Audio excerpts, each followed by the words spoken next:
or to this imaginary center.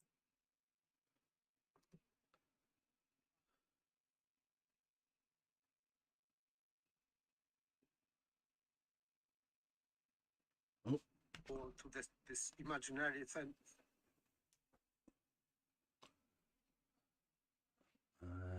Lost it.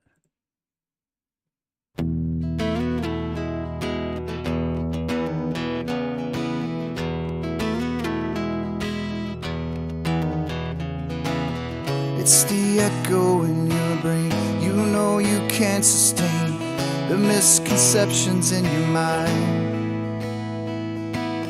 One day you'll see for sure what all of this was for. Then you can leave it all behind. The journey begins.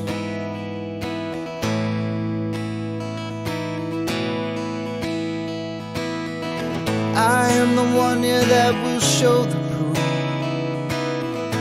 I am the one here that is searching for the truth. I am the whispers of the logic in your mind. I am an agent of the Logos.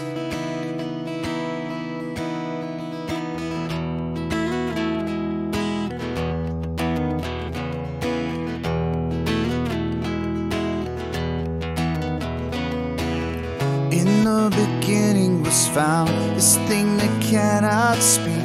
It's how we all truly learn. It's only ever attained when one lets go of fear. So don't let wisdom pass you by. The journey begins.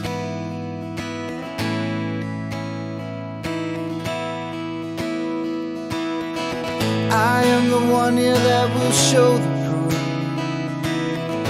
I am the one here that is searching for the truth. I am the whispers of the logic in your mind. I am an agent of the Logos.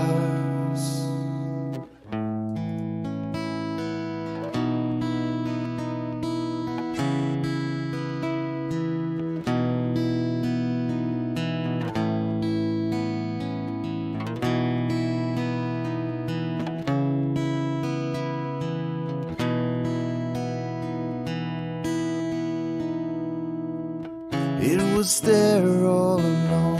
How could I never have seen this thing that's danced all around? It wasn't until I left behind the things I believed that I could see things so clear. The journey begins.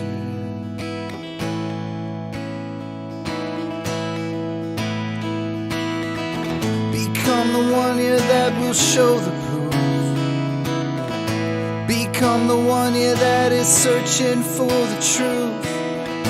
Become the whispers of the logic in their minds. Become an agent of the Logos. Become an agent of the Logos. We are the agents of the Logos. And we are live. Welcome, everybody.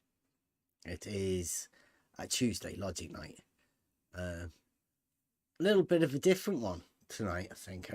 This one came to me today. I think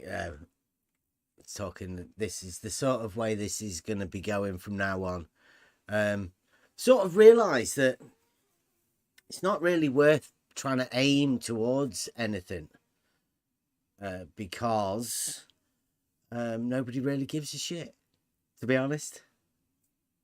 So what we're going to be doing is going over just some logical things that people can work over. Now, these are just thoughts we have, questions we ask.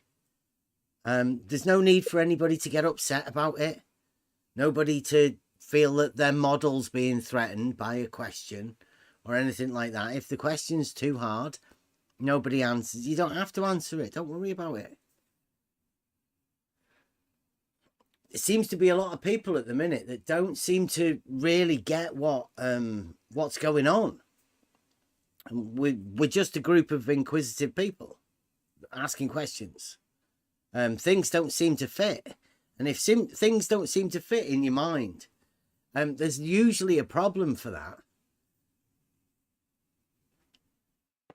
Usually it's a load of bullshit. So we ask questions to try and find clarity within it. And most of the questions we've been asking recently is, what's going on? Why are they doing this? Things like that. I mean, we know what we're doing. I just find it a little bit strange, other people's reactions to this. So that's sort of we're going over tonight will be Eratosthenes and was he logical or not? Because I think there's some glaring mistakes that people aren't seeing, and they're all at the foundations, at the basis of the thought patterns that people are going. They're skipping them, and because they skip the basics, they're left in a land of confusion, where everybody's arguing things that they're not really sure. They've got no foundations to whatever they're talking about. Unsure foundations. So hopefully tonight we can go over some of some of the things that they say about Eratosthenes and try and link to, because we did have the presentation with the proofless logician, the globe logician, Betty, for Eratosthenes. Now, I know everybody has the idea that Eratosthenes measured the circumference of the earth. I mean, that's what you see. And we had the method shown to us, which seems to me it was just wrong. There's something definitely wrong with it, and that is within the logical formulation of what he supposedly did. We'll put it to everybody tonight. We need to go over it. But I see there's a flaw in what Eratosthenes did. Eratosthenes and his mate. For me, there are too many ifs there. So for the start, because too many assumptions, and they are, if they are not linked together, they cannot create proof for anything. As I said before, for example, two separated things like parallel rays, sun rays, and divergent verticals, they have to be assumed separately. So because there is no link or causation between parallel sun rays and vertical non being parallel, because it doesn't add together. So you have to have two separated factors here. This rays being parallel and verticals being not parallel. And on these two assumptions, you cannot. I am not talking about other assumptions, but only these two only are invalidating this as a proof for anything, especially for the shape of the Earth, because it is created circular reasoning. Because if the shape of the Earth is given in assumption, because non-parallel verticals, of course, we can have this only when the shape of the Earth supposedly is spherical. Then we cannot prove that this Earth is spherical because this is circular reasoning, perfect circular reasoning. So this is invalid and just logical fallacy. And of course, you cannot prove anything with logical fallacy. So that's my take on Eratosthenes, so-called experiment. Okay. Well, yeah, we're just going to go over Eratosthenes, right? Because this is stuff that's wrote down in books, right? Or all of this stuff. But there, if you look on the internet for this guy, that's what comes up. He's not a geometer. They've got him as a geographer. And we'll go over it. Go over it now. You guys in Discord, you can see the screen, can you? Yes, I can see. Okay. Now, this is World History Encyclopedia page that I had this given to me today. I decided to go looking for it, mainly because we have Betty over here. Thank you very much, Betty, for doing presentation on Eratosthenes and the illogical method of measuring the circumference of the Earth. So I went back to go and find out a bit about Eratosthenes, so we can go over these sort of things. Some of them are a little bit slow, but let's go with it, right? Just so everybody gets a bit of a background to this, the story he wrote about this guy. Okay, so he lived 276 to 195 BCE. He was a Greek astronomer, geographer, mathematician, and poet. He's quite a talented guy. Best known for being the first to calculate the circumference of the Earth, not measure. So at least this one's got calculate, right? This is measurement like Jesse Kozłowski. And I calculate. And its axial tilt. That's never really come into it. I mean, I don't know whether that's a different method or not, but you know, maybe it's implied that because you can do this, you can work out the axial tilt. I don't know. I've never really heard it claimed myself. Somebody want to come in?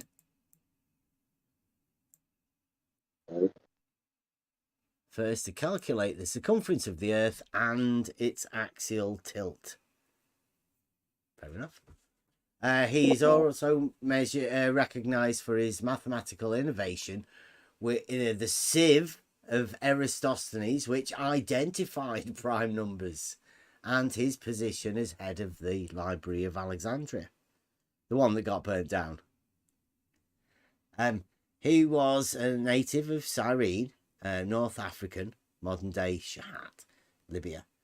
A prosperous Greek centre of trade on the coast of the Mediterranean. As a young man, he was sent to study in Athens at Plato's Academy under Arcesilaus at 316 to 340 BC, who had instituted a system. This is what grabbed me straight away. A system of academic skepticism at the school. Academic skepticism encouraged people to question what constituted knowledge and to test accepted conclusions about the world themselves, rather than repeating what others had claimed as truth. This course of study is thought to have influenced Eratosthenes' later work. Skepticism. Scandalous. Oh, sorry, I thought you were there. Go on. No, I was just going to say, scandalous. Imagine trying to do that for yourself. Well, just sort of working it out for yourself and to have encourage people to question what is constituted knowledge, right? What is knowledge? Yeah, hell yeah. Who's ever asked that? I think Brenda had a bit of a thing the other day, but she was trying to tell everybody that they didn't know what knowledge was. This is to ask everybody for themselves to, what is knowledge? How'd you get it? It's a worthwhile question to ask yourself. Hopefully we can get into bigger discussions about that at different I times. can only mention that this is after Aristotle. So, Well, I and think they- it does mention in it in a bit. Oh, no, it doesn't. Yeah, this is well after Aristotle and Euclid. This is, it comes up here now. He was called to Alexandria, Egypt, by Ptolemy the Third. Euclid. I don't know. Is that the Ptolemy or is there like a few of them? few of them. Yeah. Okay. So, as head curator of the famous library there, just come over to the library. Right, Eratosthenes remained in Alexandria for the rest of his life, and he was there. He made calculations regarding the circumference of the Earth, and wrote his best-known works, including 3-volume set on geography, credited with coining that term. So he literally made geography. This dude that's been told to be a skeptic, right? He's skepticism, academic skepticism, knowledge has been asked to not take what people say, but repeat it for yourself to find your true knowledge. Don't accept it from other people.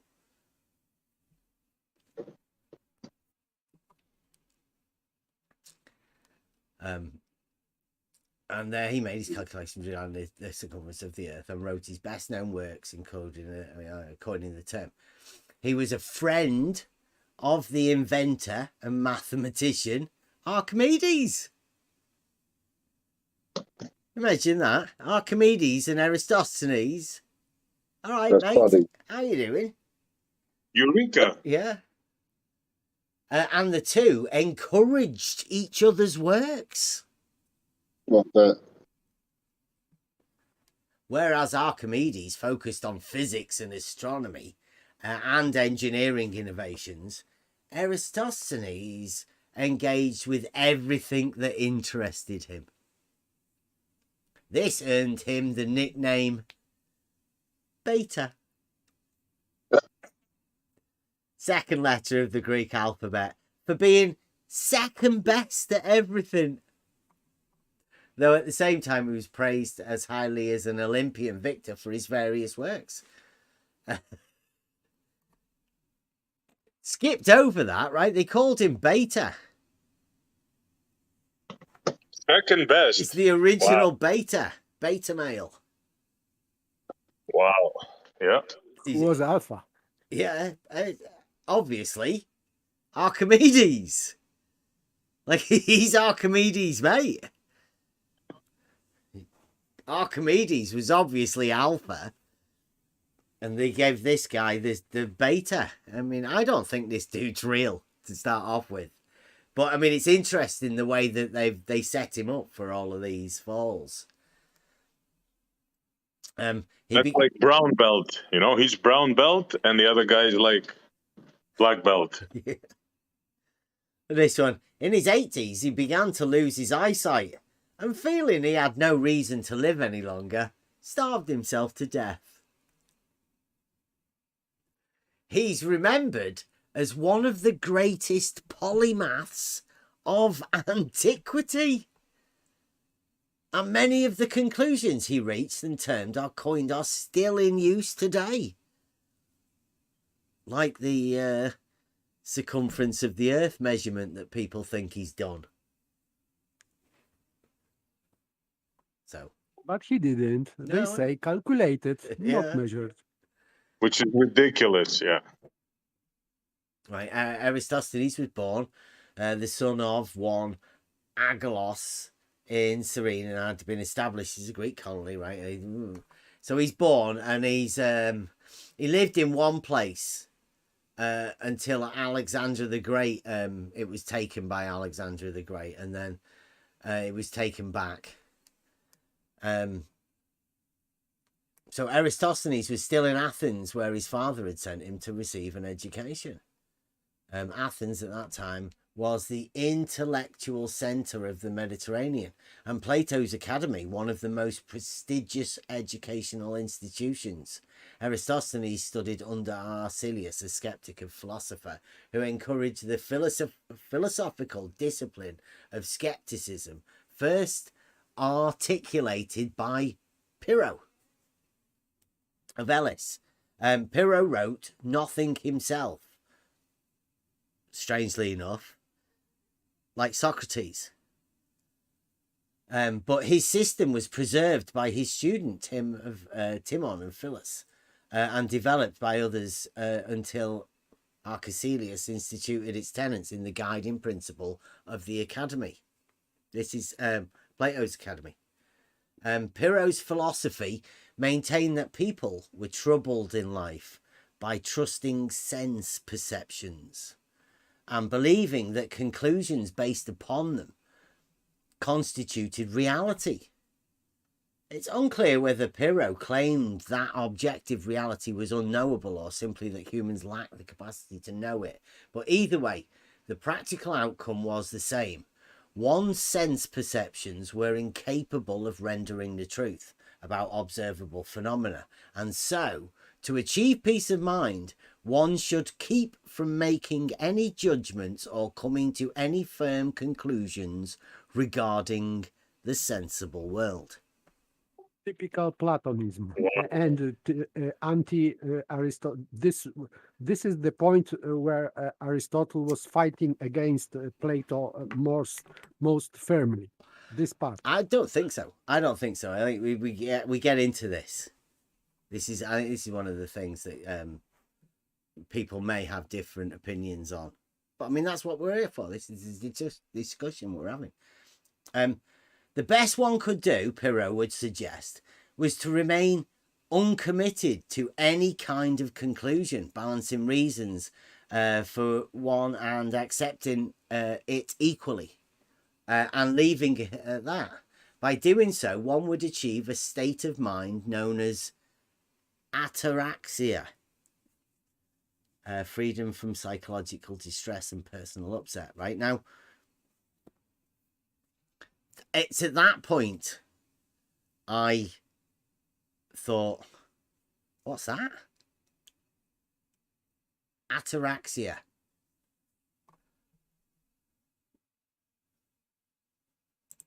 So here we have ataraxia. Has that got all of this? Saw that this morning. This is good. Yeah. I don't know whether that's on the full page or not. I don't know. No, I'm sorry if you can't read it, but I mean it is within this. So ataraxia. This is what Pyrrho was trying to get to. Ataraxia, from Greek, from alpha, primitive, negation, and tarash, disturbance, trouble. Right, so it's a negation of a disturbance and a trouble. It's a not word. It's a word that has a negative implication to it, and the implication is the negative to the word disturbance and trouble. To be trouble free, free of disturbance. Hence, unperturbedness, generally translated as that's a good one. Imperturbability, or equanimity, or tranquility. It is a Greek term used first in ancient Greek philosophy by Pyrrho and subsequently Epicurus and the Stoics for a lucid state of robust equanimity characterized by ongoing freedom from distress and worry. In non-philosophical usage, the term was used to best describe the ideal mental state for soldiers entering battle. Now, achieving ataraxia is a common goal for Pyrrhonism, Epicureanism, and Stoicism. But the role and value of ataraxia within each philosophy varies in accordance with their philosophical theories. So these three different ones have changed this ataraxia in different ways. But we're talking about Pyrrhonism, Pyrrho, really, than his teachings, which they say he didn't write down. So again, we're going off somebody else's way of trying to write down something that nobody ever wrote down. And I think before you go on, Bev, Go on. it is at least I want to draw back attention back to the idea that it's the state.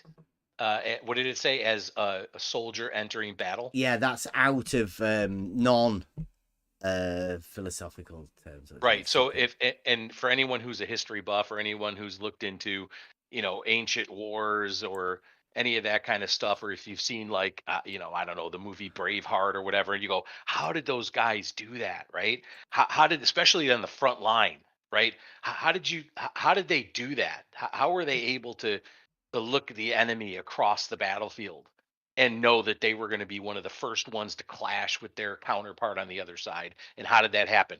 This is how it happened, because they just didn't have their, now they, I'm sure that many of them were afraid or whatever. You wouldn't be human if you weren't. But and I think maybe even modern day combatants, although I was never in combat, I was in the military, talk to these kinds of things when they go into combat. It's like everything drops away, right? There's nothing there. Your soul is in some way at peace, right? And you just move. You just go, right? That's what's being described here, and it's really interesting. This is going to get more interesting, but that struck me. The idea that soldiers, mental state for soldiers entering battle. Right, okay. Ataraxia is the central aim of Pyrrhonist practice. Pyrrhonists view ataraxia as necessary for bringing about eudaimonia, happiness for a person, representing life's ultimate purpose. The Pyrrhonist method for achieving ataraxia is through achieving epoch, i.e. a suspension of judgment. Is that epoch? Is that? Or epoch? Anybody got any ideas of that? A Greek term. How is it spelled? E-P-O-C-H with a E with a little thing above it. I think it's epoche, but that's just me. Yeah, I thought it was epoch. I mean, it doesn't really matter. You know me with my words. I can't. Epoche means like season or. I don't know. I haven't heard that one. This one says epoch is an ancient Greek term in Hellenistic philosophy. It is a technical term, typically translated as suspension of judgment, but also as withholding of assent. In the modern philosophy, phenomenology, it refers to a process of setting aside assumptions and beliefs.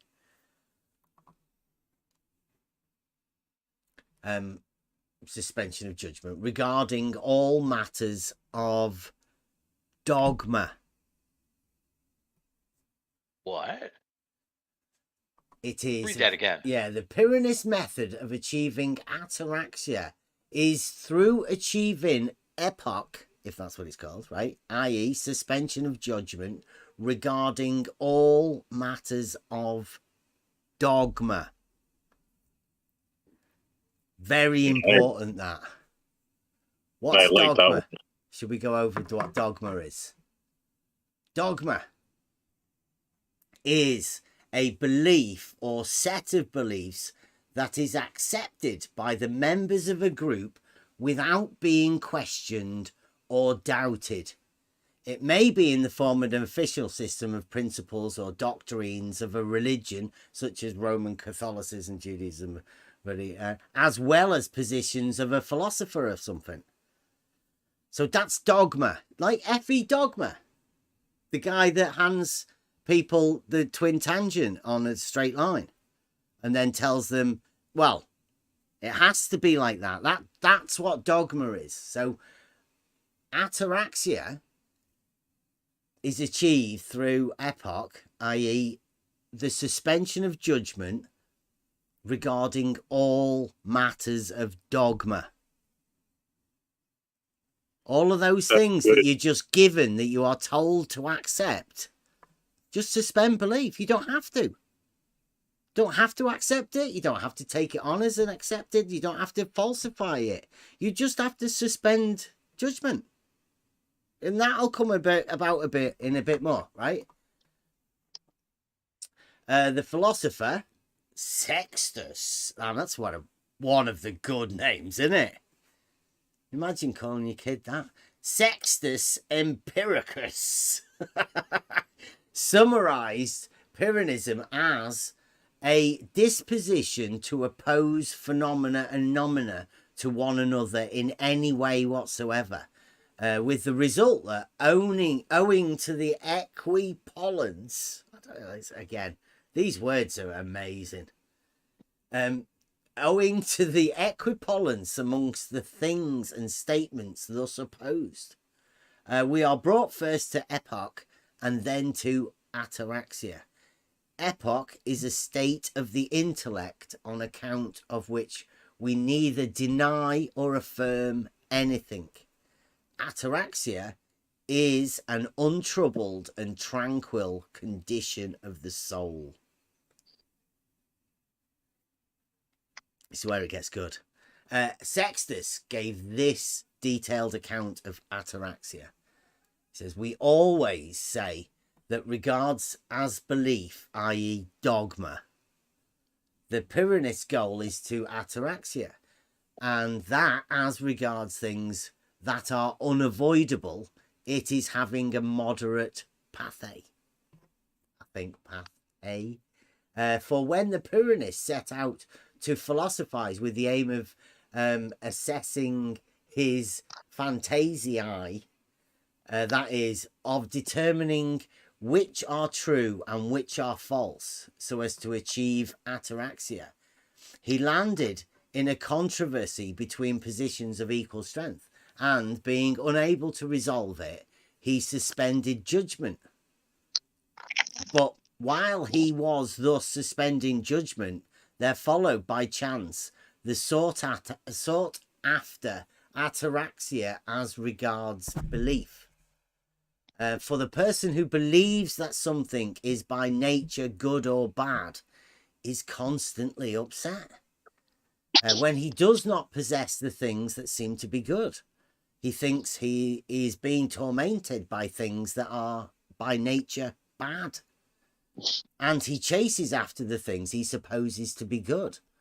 Then, when he gets these, he falls into still more torments because of irrational and immoderate exaltation. And, fearing any change, he does absolutely everything in order not to lose the things that seem to him good.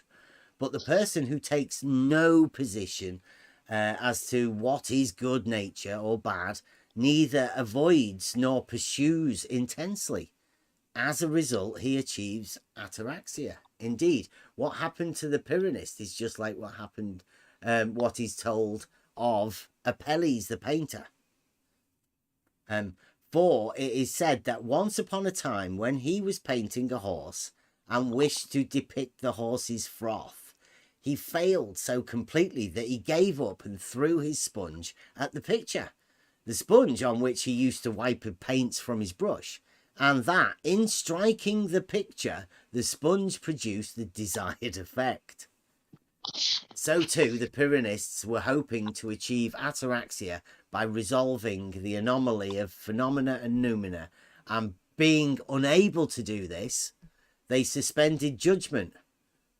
But then, by chance, as it were, when they were suspending judgment, the ataraxia followed. As a shadow follows the body, we do not suppose, of course, that the Pyranis is wholly untroubled. But we do say that he is troubled only by things unavoidable. For we agree that sometimes he is cold and thirsty and has various feelings like those, but even in such cases, whereas ordinary people were affected by two circumstances, namely by the pathe themselves, and not less by it seeming that these conditions are by nature bad. The Pyranist, by eliminating the additional belief that all of these things are naturally bad, gets off more moderately here as well, because of all of these things that we say as regards belief. The Pyranist goal is ataraxia, but in regards to things unavoidable, it is having moderate pathe. Now, I don't know what the pathe bit is, and that may seem a bit much, but what we've found, or what I found personally, is this sort of idea that you can suspend belief from dogma is basically what I think I've been doing all along. If there's no need to believe something because you can't prove it for yourself, you don't have to believe it. There's nobody telling you that you have to believe these things. Well, there is people that like really try to make you believe things, but there's no proof. And if you know there's no proof for it, why should you believe it? That's what you call faith.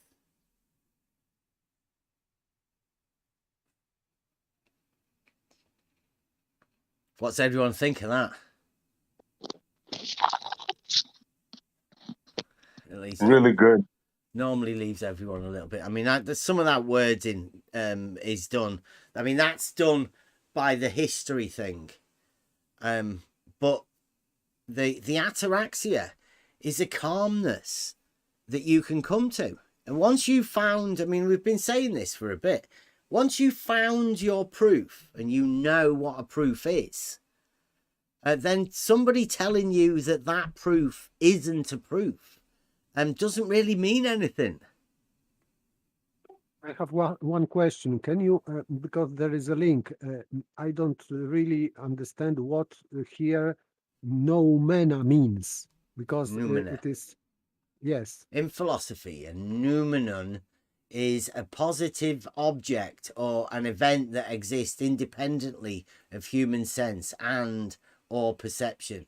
The term noumenon is generally used in contrast with or in relation to the term phenomenon, which refers to any object of the senses. Well, let's go into that a bit more, actually. The contrast with or in relation to refers to any object of the senses. Immanuel Kant first developed the notion of the noumenon as part of his transcendental idealism. So isn't that, if Kant did it, why is it going back to Pyrrho? Isn't that, Maybe. that's a bit off, isn't it? How can Yes, you... odd. Third century BC for Pyrrho, isn't it? Yeah, Pyrrho's way back. How can you be referring to the phenomenon and the noumenon if Kant did it like way later? I can't be involved in it. Like, this is what we say. So the idea of the ataraxia with that there, with some of that stuff that I said probably didn't make any sense. And the reason is that they're trying to mix philosophies. That would be extrapolation. What Yeah. Kant is far later, so this is just backpedaling. I don't understand. But It says, yeah, I don't. suggesting that while we know the noumenal world to exist, because human sensibility is merely receptive, it is not itself sensible, and that must therefore remain otherwise unknowable. Yeah, it's all about this knowing, isn't it? Like he said at the beginning, the original idea was to ask people to themselves, what is knowledge and how do you gain that? So it's putting it in the person. And this seems to be like putting it on Kant and what Kant said and different ideas that Kant had of different things. I would say the person that wrote the original, this bit here, probably had some sort of an idea of Kant or whatever within this, because that can't be, they can't have Kant in Pyrrhonism, can they? Of course, they can't. That's They can't. ridiculous. It can't be Kant. Stupid Kant, get out of here. Right, so that's basically what they're trying to say, is that this guy had this idea that he never wrote down himself, but other people have, and they've later linked it to Kant for whatever reason. All it is the suspension of belief, right? But the idea of the suspension of belief of dogma eventually leads you into a state of ataraxia. This state of ataraxia, it gives you a calmness, it's a serenity, it gives you a peace in knowing that sometimes you don't have to know everything. There are some things that you can just suspend judgment on. That's okay. Yes, so that's, for example, opinion is that kind of thinking that you believe, but you are ready to reject this opinion if, for example, stronger arguments will come to just, and Yeah, you are ready some to sort of an reject. argument would have to come for you to be able to put a judgment to it, right? You need the argument there to help you put your mind to work around the subject. If there's never an argument, then you should never be required to take the belief. Should never be forced to take the belief. Now, whether you want to call this like a philosophical reasoning, and whether, you're being a Pyrrhonist, that's terrible. Well, obviously, these sort of ideas, if the state that you're trying to end up in is this ataraxia, which is serenity, it's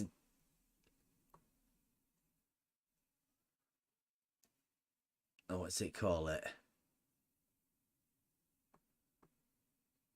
Generally, to achieve a calm mind. Yeah.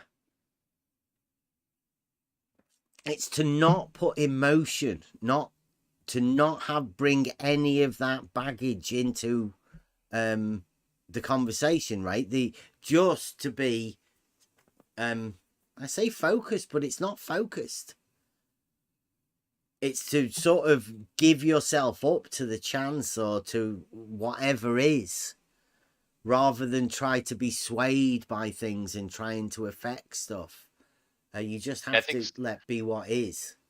Yeah, I think serenity was maybe a good synonym for it, quite honestly. And by the way, pathe or pathy, whatever that is, in Greek philosophy, being totally free from the pathy, which roughly are the emotions and passions, notably pain, fear, desire, and pleasure. That's what that is. Ooh. So feelings.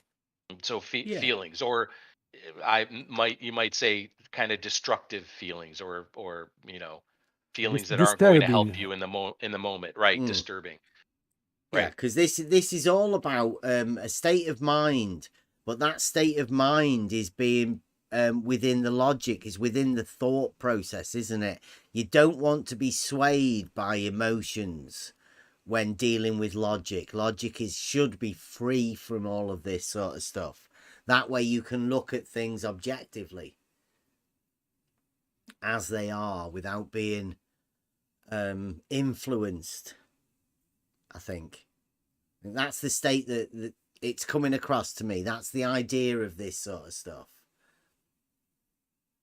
And if this is what Eratosthenes was being taught, how to not be influenced by something, that means not to take on assumptions,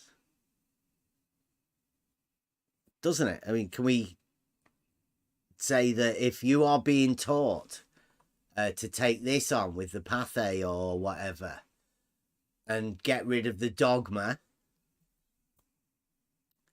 suspend judgment on dogma, I'd say from what Beddy taught us, he wasn't doing that. That's why I call it illogical.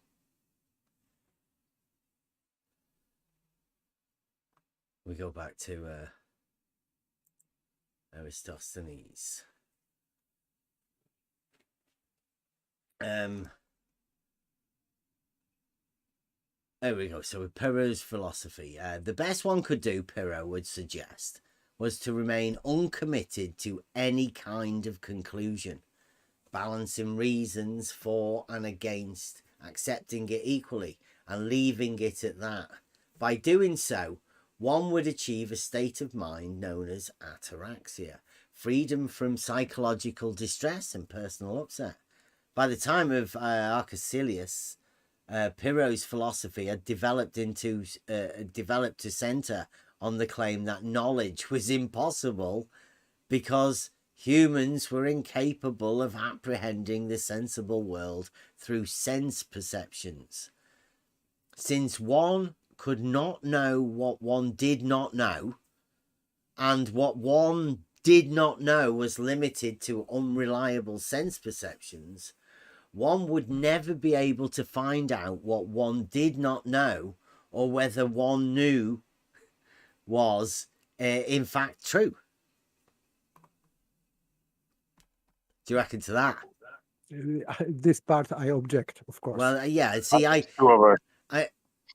think what he's talking about here is the sense perceptions, right? He's not talking about the mind, right? Now, in this, if you are only using your sense perceptions and not being able to formulate an argument which links the logic to the mind, right? There's a reasoning perception thing there. I think that's what he's talking about here, just the senses, or I'm saying the interpretation of what the people have wrote down there, right? And they've wrote it in a way that people can perceive. It's just talking about no knowledge. But I don't see it like that. Because it says the sensible world through sense perceptions. It's not talking about the mind linking it with an argument. I think it's talking about pictures.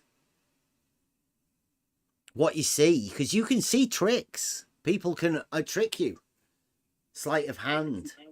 If you see pictures, yes, but if you see real world without pictures, so let's say a 3D world, then, for example, Aristotle's position is that your senses don't trick you.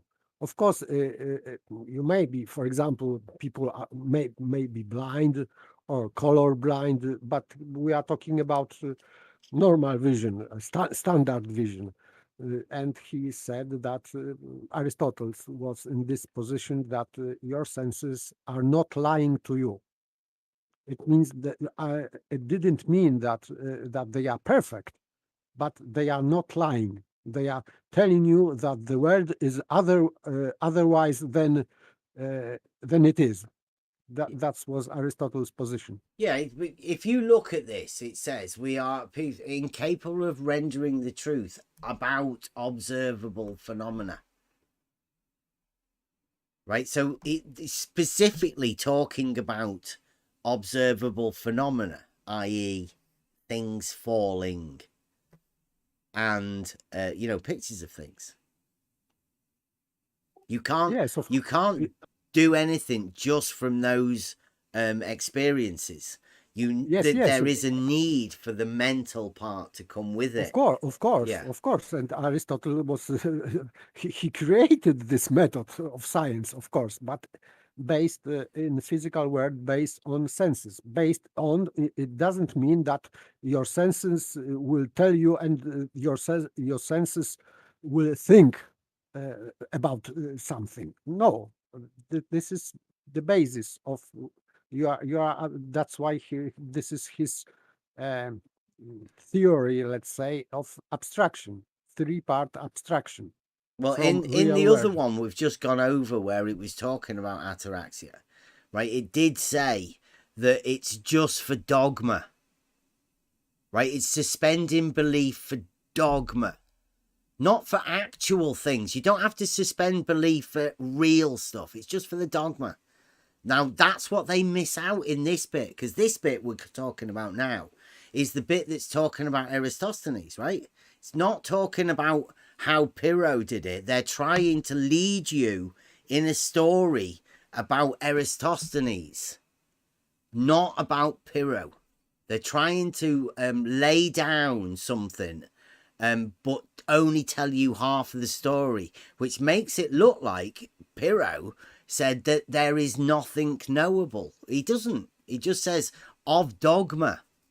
Yes, of course. Yeah. So that's what we've got to be careful of, right? Not to think that what they're saying here is that nobody knows anything, because that's what they're setting up for Eratosthenes. There's a trick, or there's a thing being played out here for a story, for a man. Like leading for to agnosticism. Yeah, the for leading Eratosthenes, a guy who I personally think didn't even exist. And they're just dumping stories on him because they want you to believe this was a great man. I don't want to give it away anyway. So here we go, Eratosthenes and skepticism. There is no record of Eratosthenes' time in Athens or what he would have studied, but he would have been exposed to the philosophical model at the academy. Although he is not regarded as a skeptic philosopher, his later work suggests he followed the essential skeptic paradigm of refusing to accept the conclusions of others, rejecting the impressions of sense perceptions, and attempting to find out the truth about any given subject through reasoned applications. The later skeptic philosopher and compiler, Sextus Empiricus, that's one of the best names, that defines the skeptic principles which seem to have informed Eratosthenes' views and methodology. This is a quote. It's in a quote. The originating cause of skepticism is, we say, the hope of attaining quietude. This is another one of these philosophies. Men of talent who are perturbed by the contradictions in things and in doubt as to which of the alternatives they ought to accept, were led into inquire what is true in things and what is false, hoping by the settlement of this question to attain quietude. This main basic principle of the skeptic system is that of opposing to every position an equal proposition, for we believe that as a consequence of this we end by ceasing to dogmatize. That of which you don't know, you can have both. You can make up arguments from either side. Awkward for me. Well, it's. I think that this is not a good way, for example, for philosopher, because, for example, Aristotle, he drew the main goal for philosophy to be happy, of course, This is main goal for every philosophy in ancient times, and not only in ancient times, to be happy. But the way of achieving this happiness in this system, for me, is just very strange, because in Aristotelian system, it's just gaining knowledge. And the best, of course, gaining knowledge about spiritual things, and eventually in knowing God better and better. This is the peak of happiness. But it is linked with knowledge and not with no knowledge. So for me, this is very strange. So it's the way that these have wrote it down. I think you have to keep in mind they're talking about dogma. Just dogma. Look, it says afterwards, accepting dogmas as truth, skepticism claimed, locked one into an established mindset which one of them felt compelled to defend instead of question. By remaining skeptical of all dogma, one was free to explore the subject matter on one's own through reason. By pursuing this course, one might still not come to know what one did not know, but would at least know that what one knew could be considered accurate. This seems to have been the model that influenced Eratosthenes' inquiries into accepted knowledge of his time.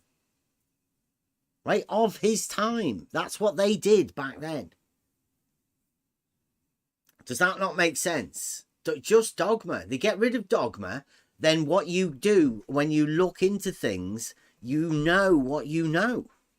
And you know what you don't know. It's a very accepted way, I think, of gaining knowledge. Yes, in that part, yes. But not because in this quotation, it didn't refer for me for dogma, just for any knowledge. No, I think it's always talking about dogma. That was the idea of ataraxia. To release oneself from dogma. Suspend judgment, not of things that you know, right? You don't have to say, well, because you know something, you then have to suspend judgment on it. No, you've already gained the knowledge. That is knowledge. You can't get rid of it within a philosophical system. It's just saying, like, I guess say it again, right? By remaining skeptical of all dogma, one was free to explore the subject matter on one's own through reason. By pursuing this course, one might still not come to know what one did not know, but would at least know that one knew could be considered accurate. So when you know something, you know it. You're not asked to suspend belief for the things you do know. And again, I think this is where we come from. If we were talking earlier about putting a model already in place, then could you be guilty of putting that model there to say that it was to suspend all knowledge? When I don't think it was. Never has been. Never would have been back in the day. But what I think they've done, modern day times when people have wrote about these things, they've put their own model of what they've been taught into what they think happened back then. And everybody does it. Everybody has their own model to live with. And everybody does their own way of doing this.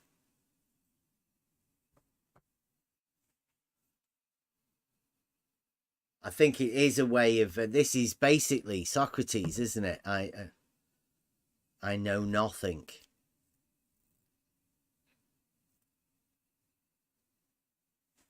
Of the things you don't know, you can know nothing, and knowing that is like knowing when somebody else is saying, claiming that they know something, when you know you can't know, is it's a valuable position to not put yourself in. And that's where I think a lot of the turmoil people are in at the minute. Like we've got in the Discord, they're no doubt having a frenzy going on today about things. And that's because they've accepted a model. The mental anguish that they're going through is all based on that model. Well, I don't have the model. I know that I can't know the model. So therefore, I'm free of it.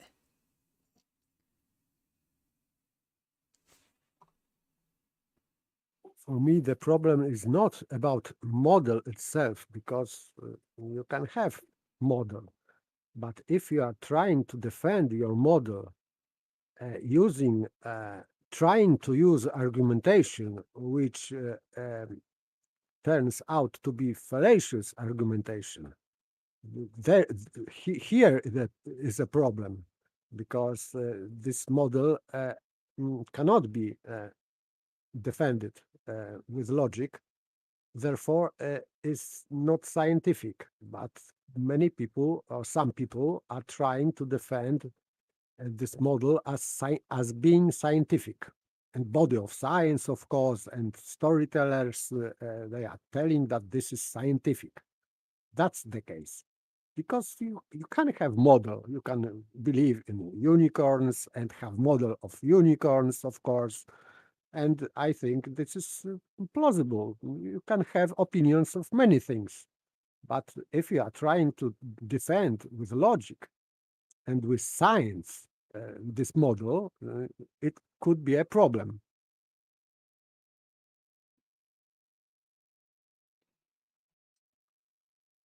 I think what I'm trying to get at here is that this person, Eratosthenes, is claimed to have been a skeptic that works on this idea of getting rid of dogma. And obviously he's meant to be a polymath as well, so he's meant to be highly intelligent in many different fields. He termed the phrase geography, supposedly. Yet, when it came to doing the measurement, oh, we've got it here. Look, it says here, another of his works dealt with the mathematical aspects of Plato's philosophy, possibly demonstrating how philosophical claims could be proven mathematically. Through this speculation, the work has been lost. These works others were brought to attention by Ptolemy and Eugenides the third, who wanted him to come to Athens, to Alexandria. So remember, this guy's a skeptic. There's definitely no dogma involved in any of this stuff with him. The Ptolemies were interested in making Alexandria the rival of Athens as an intellectual centre, and to that end had already built a library there close to the great temple of the gods, Serapis. The Seraptum. Does anybody know what that is? Serapeum. Serapeum, this is the temple of god Serapis. Yeah. Anybody know what Serapis was a god of? Like Ox. This was ox god. Ox. I think, as I remember. The great library at Alexandria, containing thousands of scrolls, was supplemented by a second in the Seraptum as Ptolemy made the acquisition of books a priority. Every ship arriving at Alexandria's port was boarded and searched for books. Once found, they were copied, and the copies were returned to their owners. The originals became part of Alexandria's collection. It is said that these copies were so precise, one could not tell them apart from the originals. There's something going on there. They were getting rid of information, taking it for themselves. I don't know whether they got them back. Eratosthenes, as head librarian, was responsible for the acquisition of these books, and the quality of the copies was also a tutor to Ptolemy's children. He took the Ptolemaic vision of Alexandria as a great seat of learning seriously, expanding the library's collection and organising it into more clearly defined sections. While going about his various duties, he heard of a well in the city of Cyrene, modern day Aswan. I heard of a well. This is a history. I mean, this is world history. Betty told us the other week that there was no well involved. I don't know how much we can trust Betty about his one now, because it's definitely got a contradiction. He heard of a well in the city of Cyrene, modern day Aswan, to the south, whose water, not the sides of the well, was fully illuminated by the sun at noon on the summer solstice around 21st of June, suggesting the sun was directly overhead. Definitely different than Betty.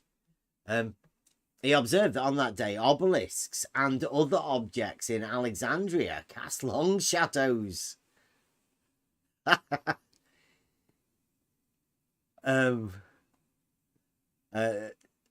Cast long shadows, and understood that by calculating the distance between the two cities and the angle of the sun, he could find the circumference of the earth.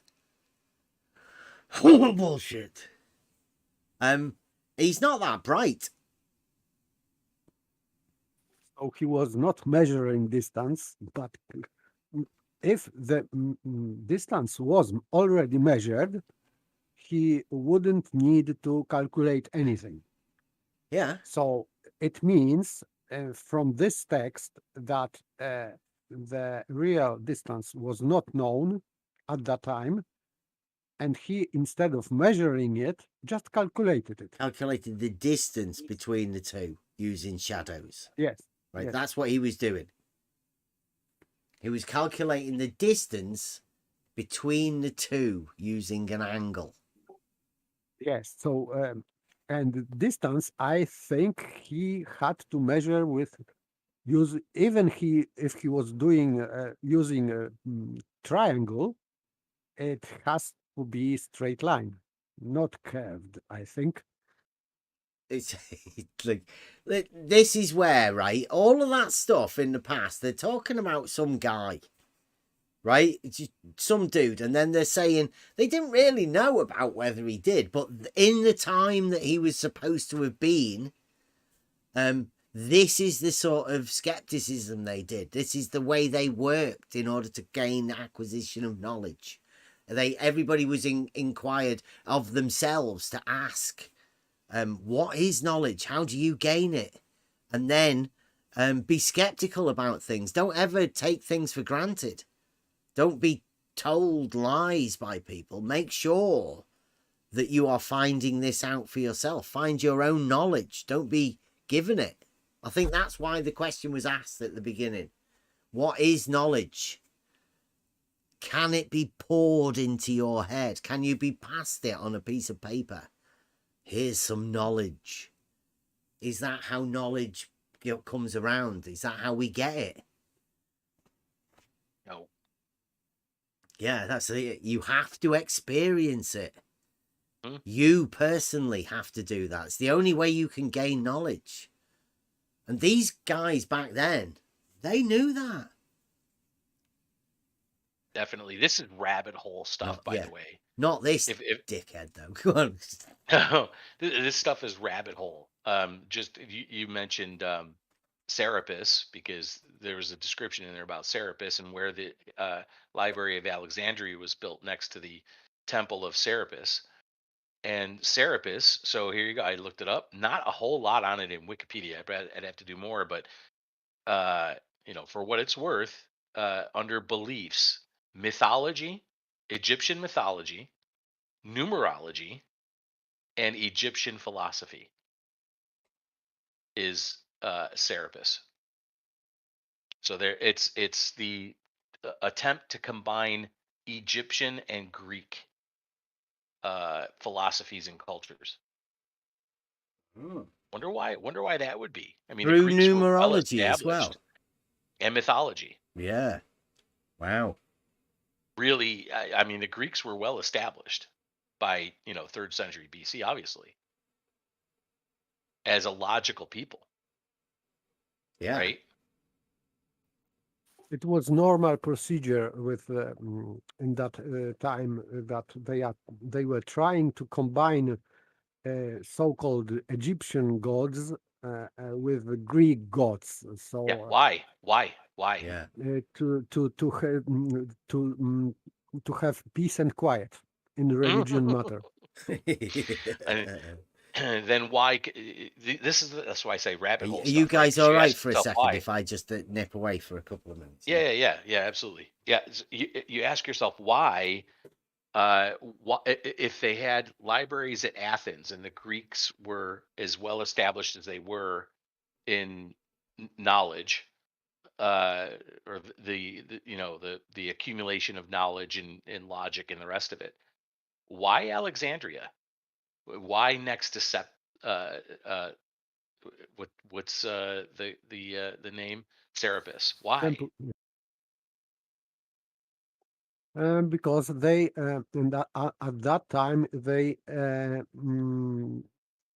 they combined religion and knowledge. Religion not only not in this way as we understand religion, but Mhm. just because they knew that the reason is from gods. So they were linking this, that they know that really our reason and soul is from gods. Then they had to venerate gods also, not only because there was no place for atheism there.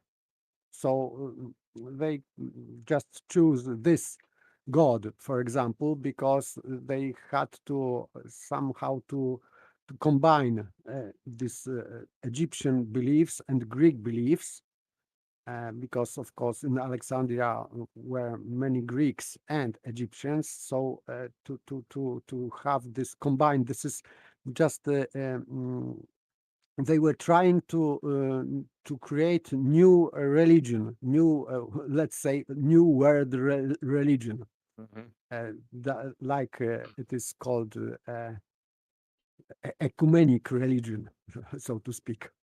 Yeah. So what you're saying is that you think that because Athens carried with it certain belief in certain gods, that when it came to Alexandria, which was closer to Egypt and obviously the Egyptian culture, there would have been a clash. So they tried to, I don't know if water down is the right word, but they tried to unify the Yes, two unification cultures. And yeah, yes, with compromises. So which is the interesting thing, right? You wonder what was potentially lost in that. yes, so in fact they were creating new religion, because of course combining two different religions into one inevitably will end with creating just new religion. Mhm. So this is evolution of religion, or I don't know, the mixture of religions. This process was ongoing further in also in Roman Empire. So this is just, but this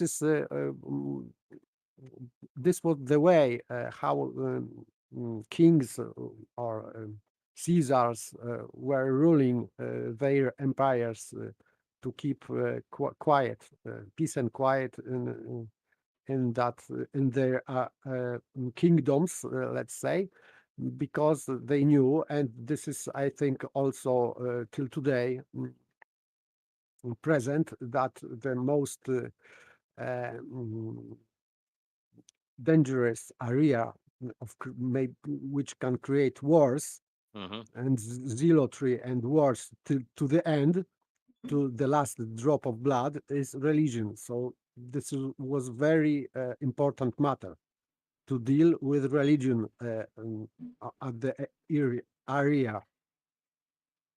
Yeah, Yeah, as I read more of this, it's again, it's rabbit hole stuff, which I find really interesting. Probably the YouTube is like move on from this, but um, the idea that Serapis is looks like it's the meeting place of three different. It's Egyptian, Greek, and Roman, all three. Yes, And because it was Serapis plays into all three. Yeah, first it was adopted. Serapis, of course, originally was, of course, Egyptian, but when Alexander the Great came and conquered uh, the mm, Egypt, then he had to face this problem. Because they didn't want, the rulers didn't want to destroy religion, because of course it will be instant rebellion. yep, So they had to combine their beliefs with beliefs of autochthones, and Romans did the same, and even they wanted to unify these religions in Rome. So they brought these Serapis and other gods to Rome and built temples for them also.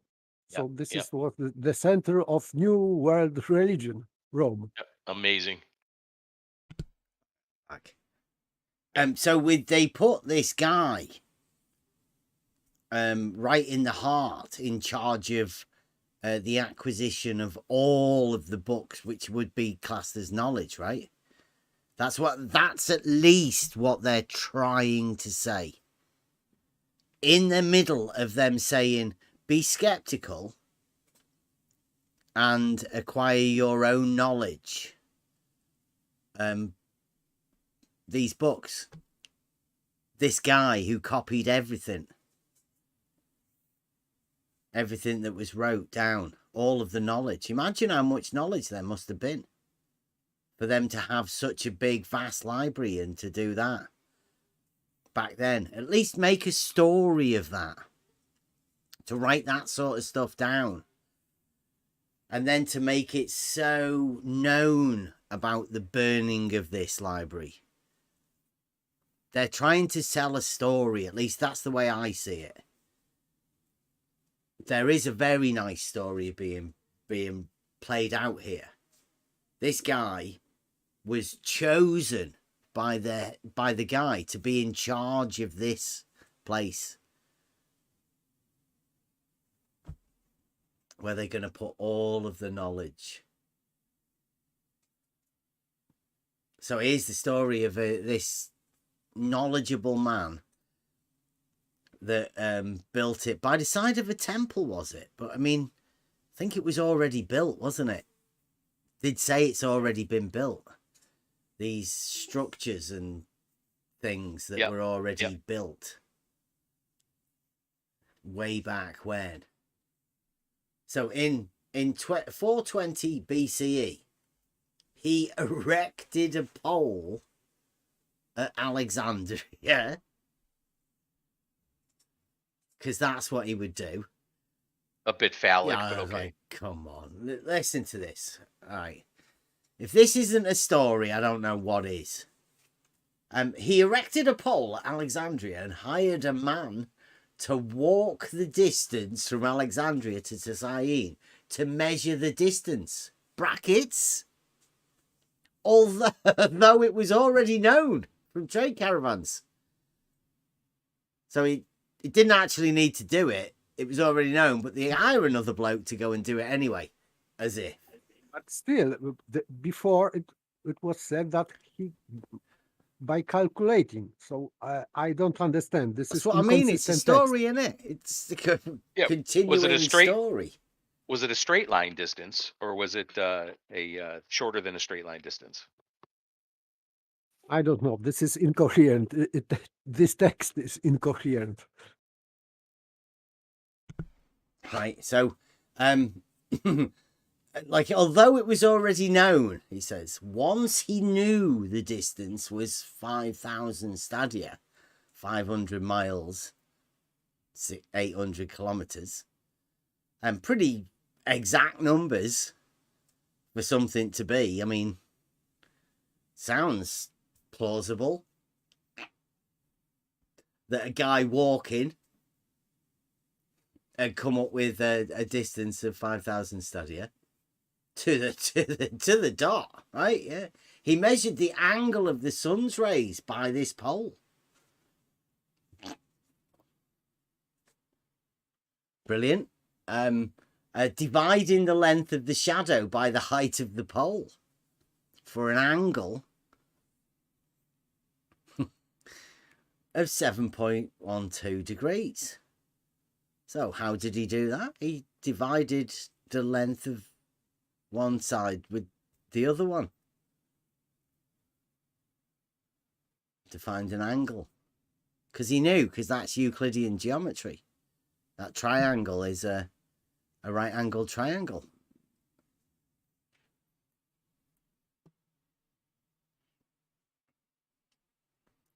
Now, this is the bit about the dogma and being skeptical about things, not accepting dogma. The Greeks already knew the Earth was round and regarded it as a circle of 360 degrees. So not a globe. Not a globe. And so dividing 360 by 7.2, they've just stood the circle up on its edge and put the angle in the centre, which is highly intelligent of any old polymath. Non-logical. This stuff doesn't make sense. The Greeks already knew that the Earth was round and regarded it as a circle of 360 degrees. So divided 360 by 72 so that 360 would divide evenly, he arrived at a circumference of the Earth of 2,500 stadias, approximately 24,854 miles. 4,000 kilometers. Now, if anybody actually got what was just happened there, I know, because if they knew that it was a circle, so he measured or calculated circumference of the Earth, whole Earth, not to the equator or to Middle Earth or to whatever, to the middle of this radius. he put himself at the center, right? He's measured an angle of 7.2. Yes. Right. And then in order for him to do the mathematical thing where he divides the circle by 7.2, he puts himself and that angle in the center of the circle. Yes. So that circle should be on the horizontal plane. It's a flat circle, at least yes, by the way they first say it. But the calculation that he does in order to work out the circumference is a vertical circle. It's a trick. It's a magic trick.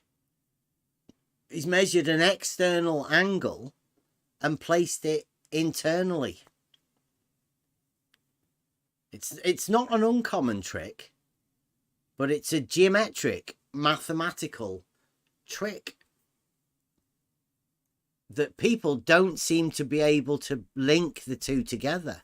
They can't see an angle measured externally and how that angle then is just placed internally.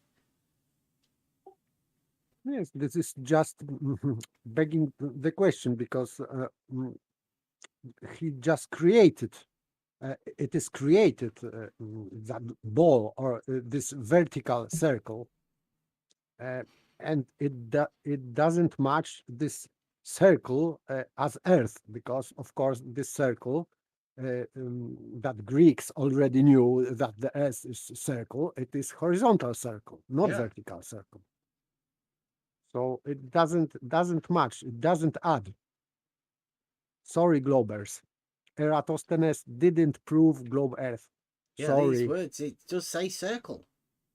It says the Greeks knew it was a circle, not a sphere, a circle. There's a difference between a circle, a 2D shape, and a sphere, obviously, 3D.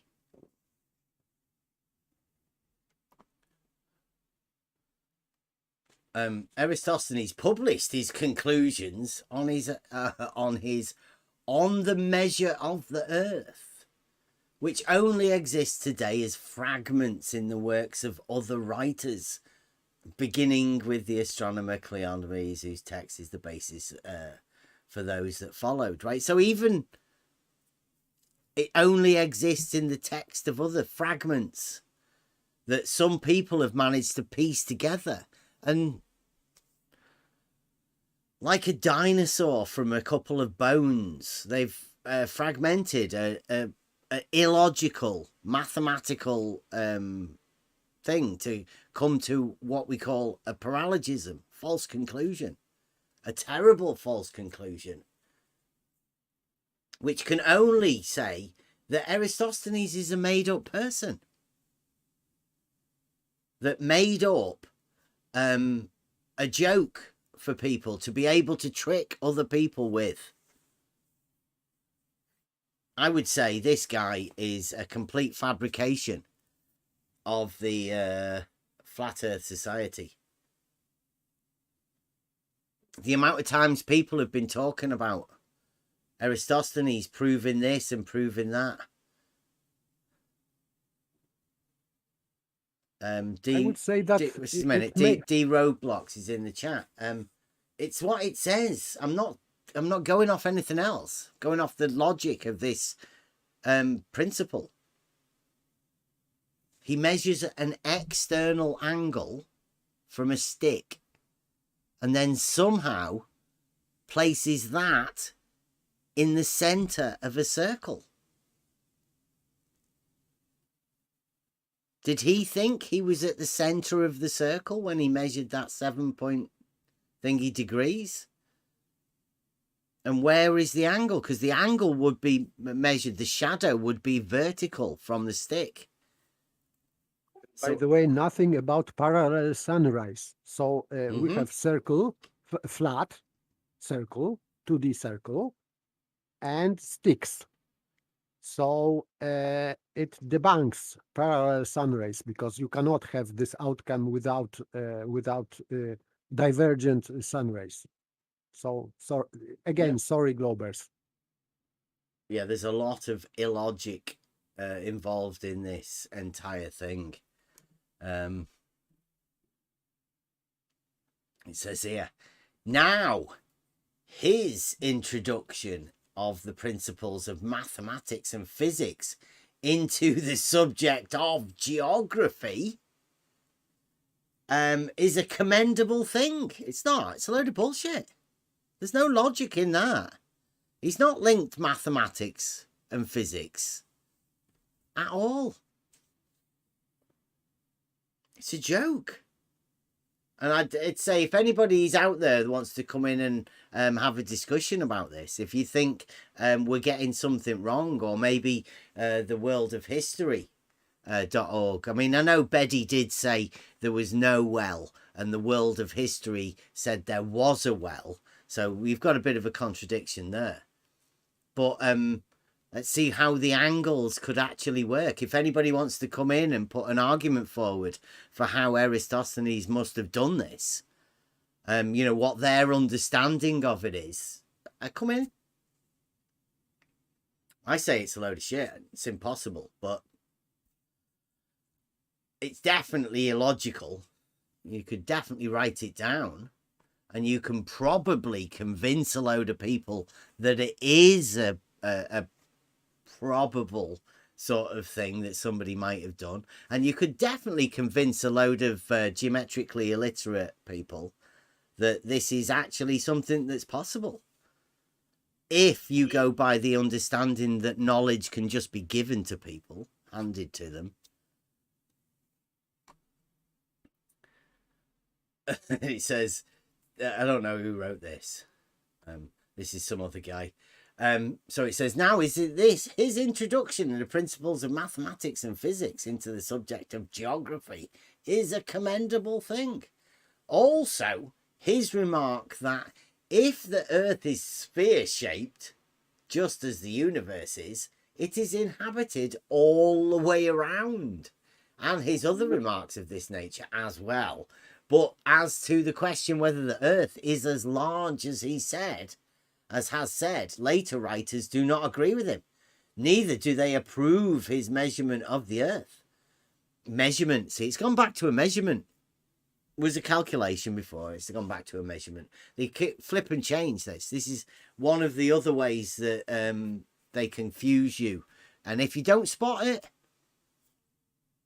you'll be left confused, never knowing whether it's a measurement or a calculation, or whether some people consider a calculation a measurement, which is another argument that people always end up with. Later writers do not agree with him, neither do they approve of his measurement of the earth. Still, when Hipparchus plots out the celestial phenomena for the several inhabited places he uses, in addition to those intervals measured by Eratosthenes on the meridian through Meroe and Alexandria, and the Borysthenes, after saying they deviate but slightly from the truth. They deviate but slightly from the truth. If that's not telling you that they lie.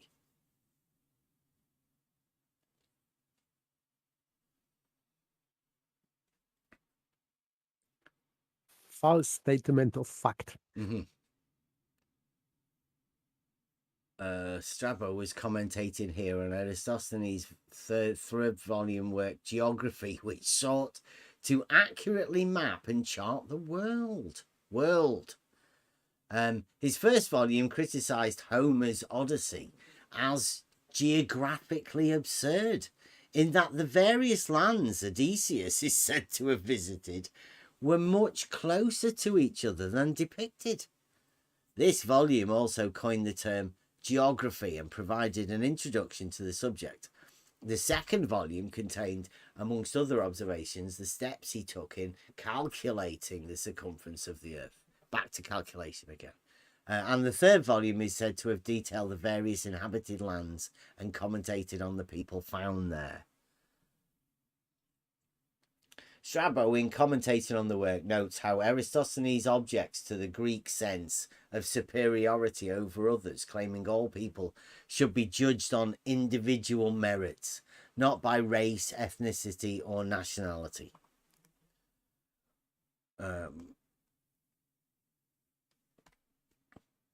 Now, towards the end of his treatise, after withholding praise from those who divide the whole magnitude of mankind into two groups, after withholding praise from those who divide the whole multitude of mankind into two groups. You know anybody that divides the whole of mankind into two groups? Modern day, of course. You have to withhold praise for those people. The Greeks and the barbarians, and also from those who advised Alexandria to treat the Greeks as friends, but the barbarians as enemies. Eratosthenes goes on to say it would be better to make such divisions according to good qualities and bad qualities. For not only are many of the Greeks bad, but many of the barbarians are refined.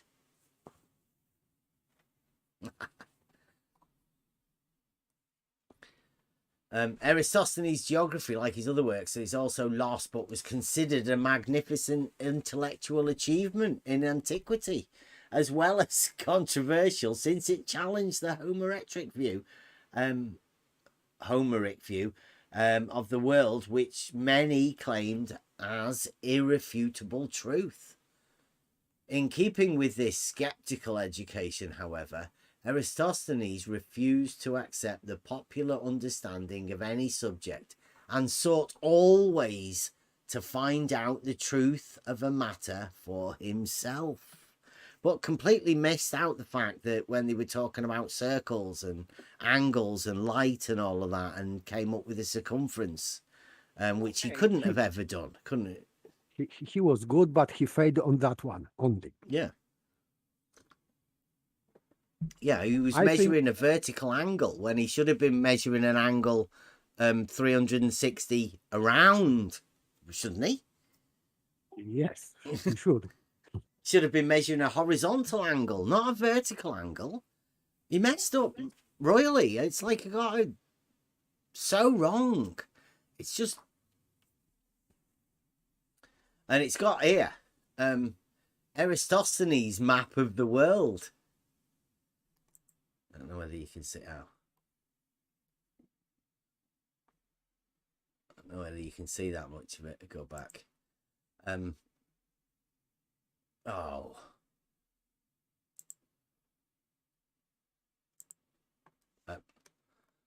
So this, I don't know whether anybody can see this map. I can't. I've tried to blow it up a bit. It's got some lines on it. Anybody notice anything about the lines on the map that Eratosthenes made? They are straight and perpendicular. And perpendicular, yes. Almost like a grid system. In fact, some of them, these maps, mark these lines as called parallels, strangely enough. So Eratosthenes made a map with a load of parallels on them, strangely enough. And strangely enough as well, he seems to have used a model, or come up with a model, at least that the people that wrote this think that parallels don't exist. So either Eratosthenes was stupid, or somebody has misunderstood what's going on here. Anybody else got any inputs onto the contradiction, let's say? Maybe he was doing first before Mercator projection. Mercator. This is first Mercator projection of the globe. I don't know. Just joking. Yeah. Well, this has got Europe and Asia and India.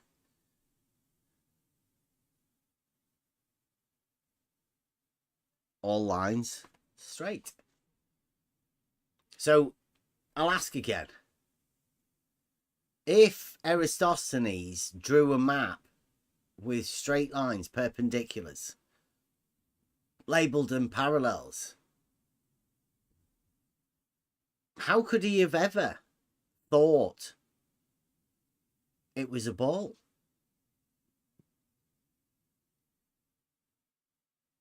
Don't forget, this is a polymath. One of the original polymaths. Everybody thought he was the smartest, the second smart. They call him Beta.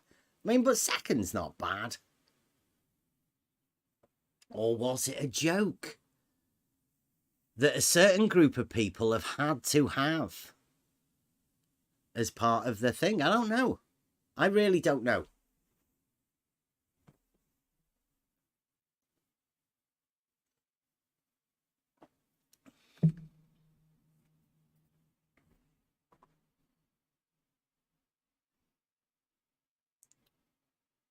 And then it goes to the sieve of Eratosthenes. I've never actually seen that. Have you ever seen the sieve of Eratosthenes? Nope, not me. It- Okay. I saw. This is first numbers lattice. This is Prime. Yes, Yeah. prime number lattice, or whatever it is called. Sieve. Yes. So. Yeah. Just prime numbers left in the sieve. We're going to have a look at it. A true polymath, Eratosthenes is said to have contributed significantly to many different subject areas and disciplines before his failing eyesight led him to take his own life. Although he is said to have been given the nickname Beta, the equivalent of the phrase jack of all trades, master of none in the present day, his reputation for excellence in many different fields suggests he was more of a joke than anything to be taken seriously. Suggests that he was, or no, it says this. The Beta was a joke. Although his work was highly regarded, it was still challenged, and his calculations for the circumference of the Earth were reworked by the later astronomer Posidonius of Rhodes. Posidonius system was considered easier to use and was closer to the dimensions proposed by Aristotle, who was considered the standard by which any claims were measured.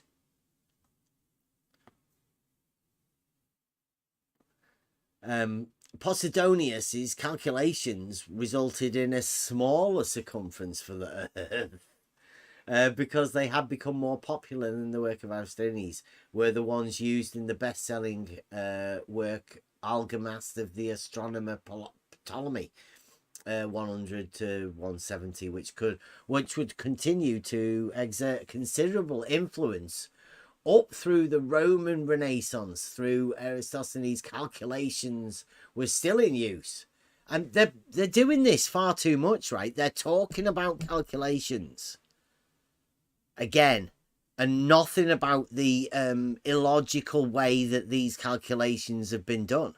Nothing about the method. Nothing about that sort of stuff. They're trying to trick. Just refining numbers, like with Copernican model. They should refine it because it is not very good. There's some gaps in there, so a bit of let's polyfiller. change calculations. Just put a polyfiller the cracks and where they've made the mistakes, and keep fixing it, and never bother looking at the logic behind what he's actually done. And what he's actually done is he's got an assumption, and he's used that assumption to do an illogical method, to do a calculation to come up with a number. That other people have done other calculations to come up with other numbers. Still, nobody's bothered looking at the actual method.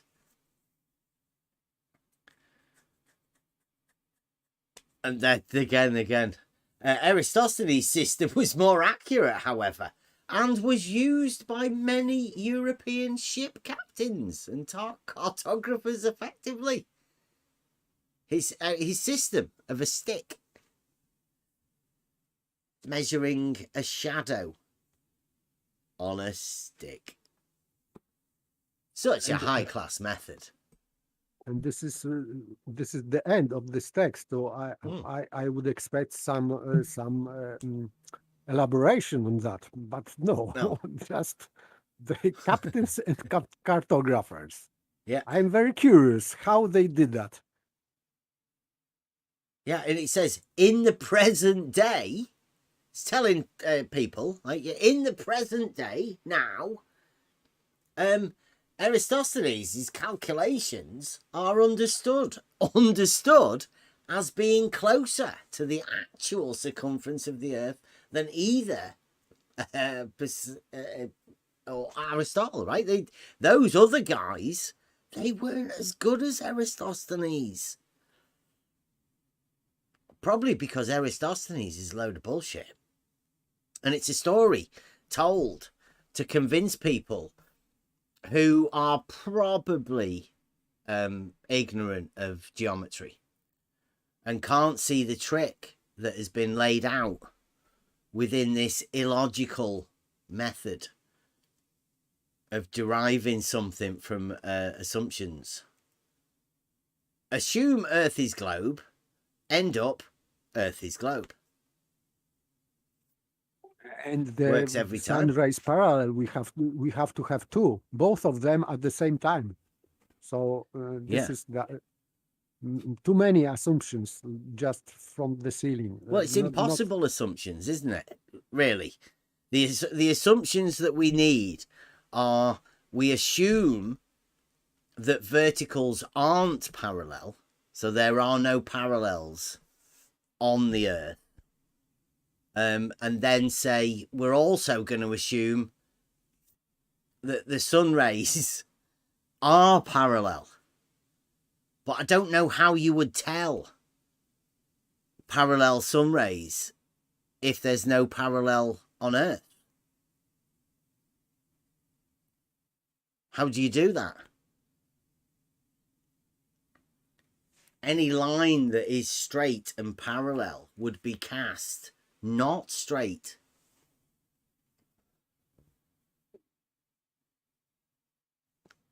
So how would you know? Parallel. Doesn't make any sense to me. Again, if anybody knows, any of the globe massive out there, care to show us the geometric principles behind this, how it works within the it's not Euclidean geometry at all, doesn't work that. You've got no way of using Euclidean geometry for this. I would hear, because from Globus, how they can defend this Eratosthenes, because Bebe was very careful, and he said that of course he's proofless logician, so he didn't bring proof, and he didn't say that this is proof for something, just example of some kind of inductive thinking. But I would hear from Globus how they could defend that, this so-called experiment in the globe favor, because I didn't hear till today defense of Eratosthenes in logical way. So I would be pleased to some glober come here and defend Eratosthenes for the globe. Yeah, Beddy didn't say he wanted to defend it. He just wanted to tell us what supposedly he did. But we've just read history, world history. I know it's on the internet and it's not as accurate as perhaps a proofless globe logician who comes and presents things on Discord. I'm thankful for Beddy to do it. I mean, it did say that some of the things he'd done I did not know, and it seems that the World of History place did not know them as well, because they didn't mention parallel light, and they did mention a well. And they said circle. Yeah, they did say, well, horizontal Betty was circle. saying circle of the light in the sky ran on a circle also. Yes, that's why as I remember, I asked for this, because this is because Baby's assumption was that the sphere, the round means the sphere, and in this text it means that the circle is the circle, just round is the circle. So that's why I disagree with Baby, that round means sphere or globe. Nothing at all. I think Mike's just put that in there, and I'm looking at the root of all of these words, this axia. It's got to be the axia. It's all over the place. Is that reality? Established reality or something?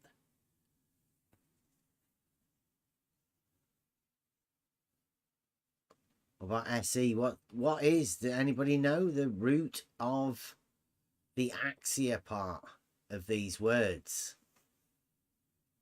This word ataraxia. Honor. Oneratiaxia is the inability to distinguish between fantasy and reality.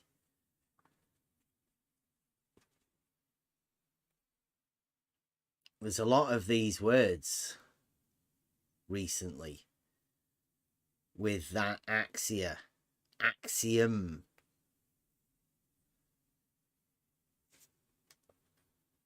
Seems to be important. Something's telling me there's something around that word. Don't know why. Thought it might be worth mentioning it. Axia means worth. Axia. So value, like value Yes. of something.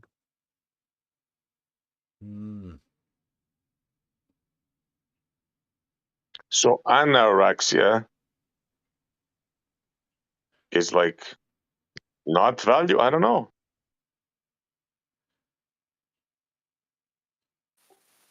But ana, if it is prefix as ana, as I know, ana is upward and kata would be downward. So it would be, but they say that this is a and naraxia. I don't know. I am not too good in Greek, but yeah, heretics put the root for ataraxia. I mean, I think we did go over this earlier. Is from a knot and terracine, to disturb or confuse. So I mean, but that's a knot and terracine.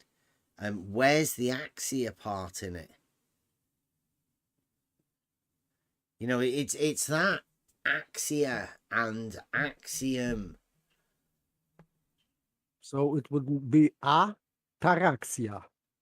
So taraxia is the word, Right? and a is negation. So I don't know.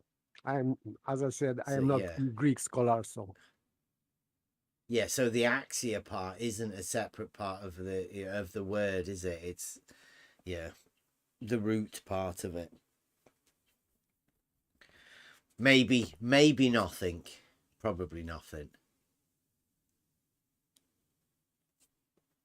But yeah, I think that was interesting to go over Eratosthenes. Shout out, Blue. To go over that, to find that it's not logical. The whole purpose of him doing whatever he supposedly did, I think, is a trick to make people think that people out there way back in antiquity actually did this thing. You can, it's built in the foundations of geometry. You can do fuck all with an angle. And what he did there was measured a line and an angle.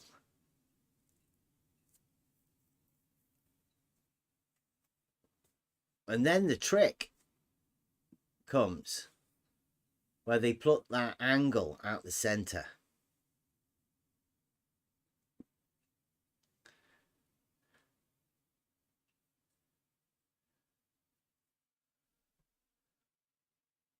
Center of a circle?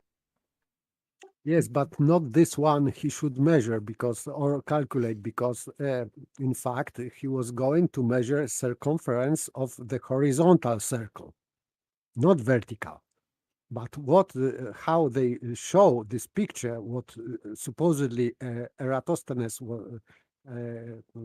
did, it is vertical circle to the center of the supposedly Earth, but it still doesn't add because the center of this I don't know because it doesn't match what he did in reality. So For me, this is nonsense.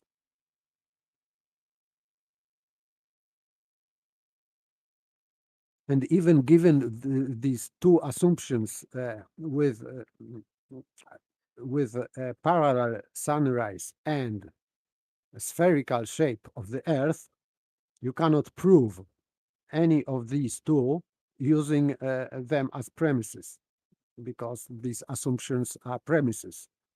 So you cannot use them as the proof, because this is circular reasoning. So you cannot prove or parallel rise or divergent verticals from that, because anyway you will create circular reasoning. So no proof. Well, it says circular reasoning. One of the assumptions, as always, you may be used to hearing this, but you draw a circle. You draw a circle first. That's the first thing you ever do.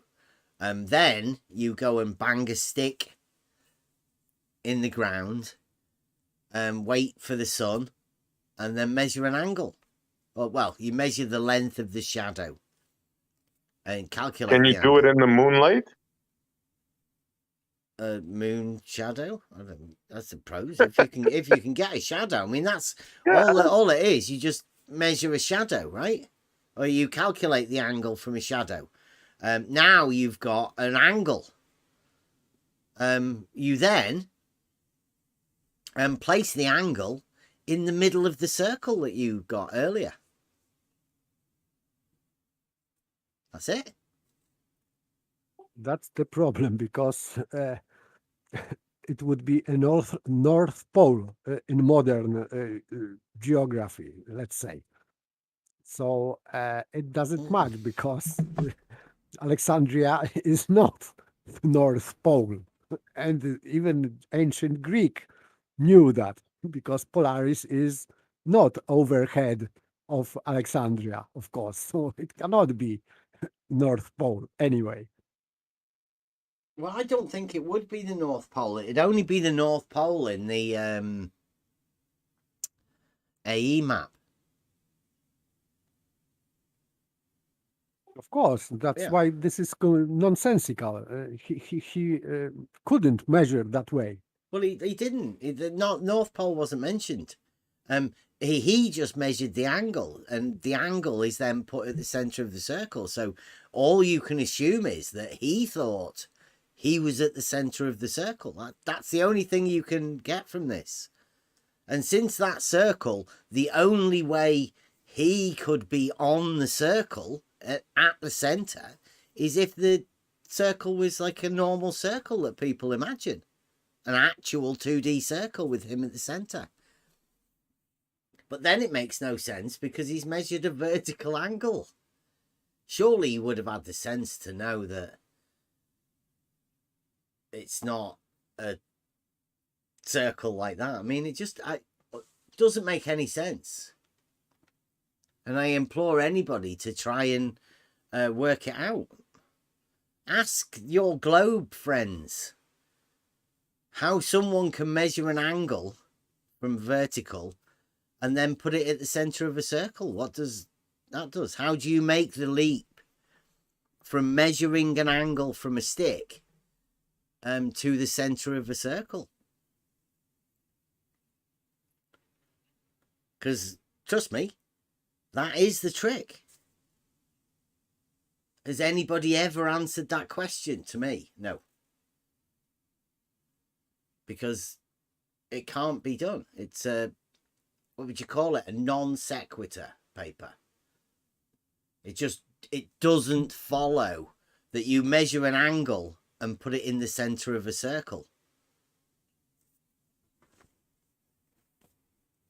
The measurement of the angle would be a proportion of a circle. I mean, that makes sense.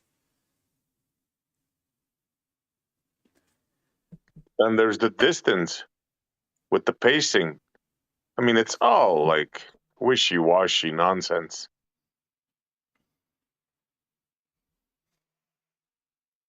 How'd you find the distance? Well, I hired this man there, and he said he had a steady pace, and yeah, he counted his how many steps it was.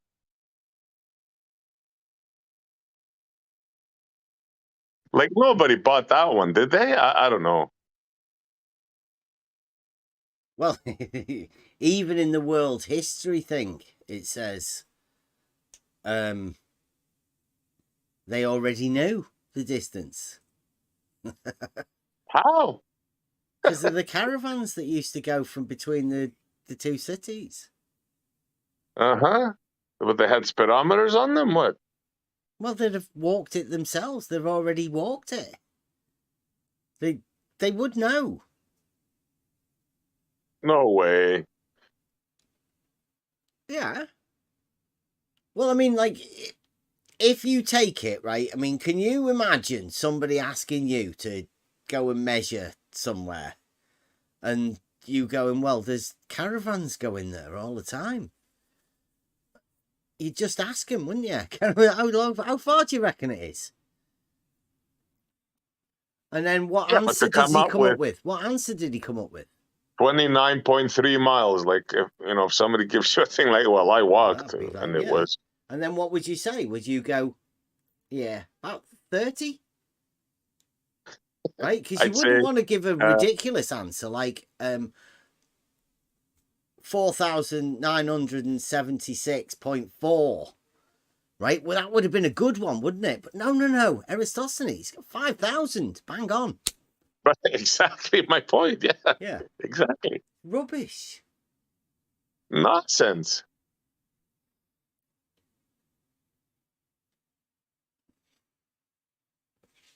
But still too many assumptions, and they cannot prove themselves, and you cannot use one assumption to prove other assumption, which is included in a syllogism. So that's why I call it circular reasoning, because if you are using,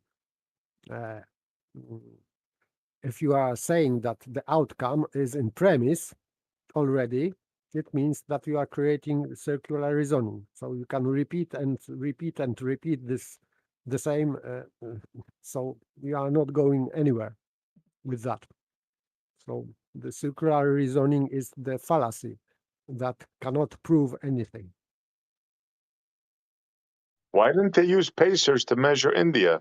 And they had to drag all those heavy 100-foot chains. What a waste of time. Don't they have good pacers over there? I would imagine it's sand. I can't see how anybody can pace in sand. Oh man, Yeah, like all of it is just sort of things that don't fit on top of things that don't fit. What's claimed can't be done.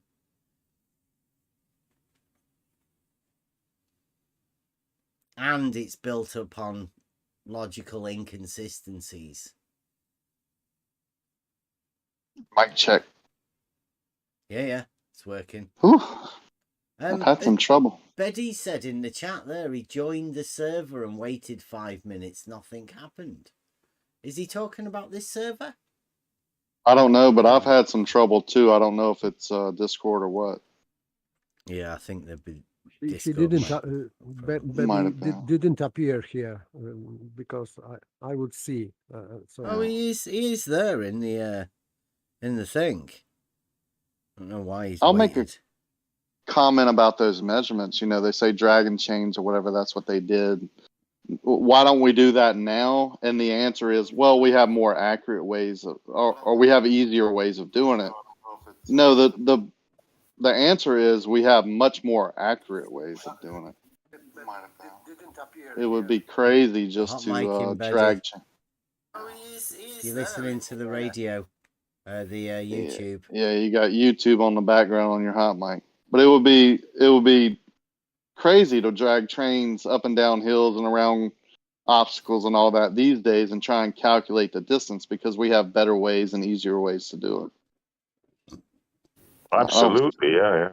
I don't see how they were accurate at all. But you know, if you do it, like if you go down a path one time and one guy says he takes 100 steps, right, and then the next guy does it, says he takes 105, and the next guy says he takes 95, and you do that for 20 years, the same path over and over again, you can get a pretty good idea of how many steps it is, right? So I agree with that part. Yeah, you can get an average, yeah, but like 5,000 bang on, or a number like that. That was my point, Yeah, that doesn't add up. It's exactly 500 miles from Syene to, whatever. But I mean, it's not saying it can't be. I mean, they could have. It could be a coincidence. It just doesn't fit logic, though, does it? Like, well, none of the other things fit logically, no. And that one does seem like it's part of the story. It makes it easy for people to do, because don't forget, what they like to try and say is, quite cleverly, that this man inquired people to do logic of their own. Right, he required people to find out knowledge of their own, to do the tests for themselves. So what is this test?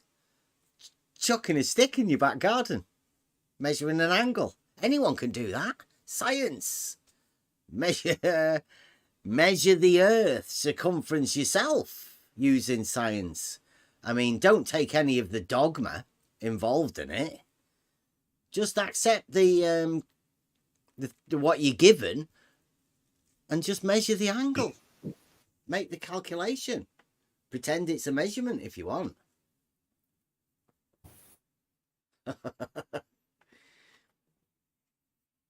Or you can just climb a hill, take an angle from there. It's another one, yeah. Put it at the center.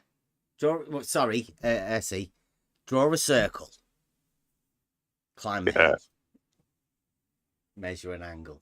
Put the angle at the center of the circle. That's the way we do it, right, buddy? Sorry, you want to come in? Yeah, hi, I'm here. Can you hear me? Yeah. Yeah.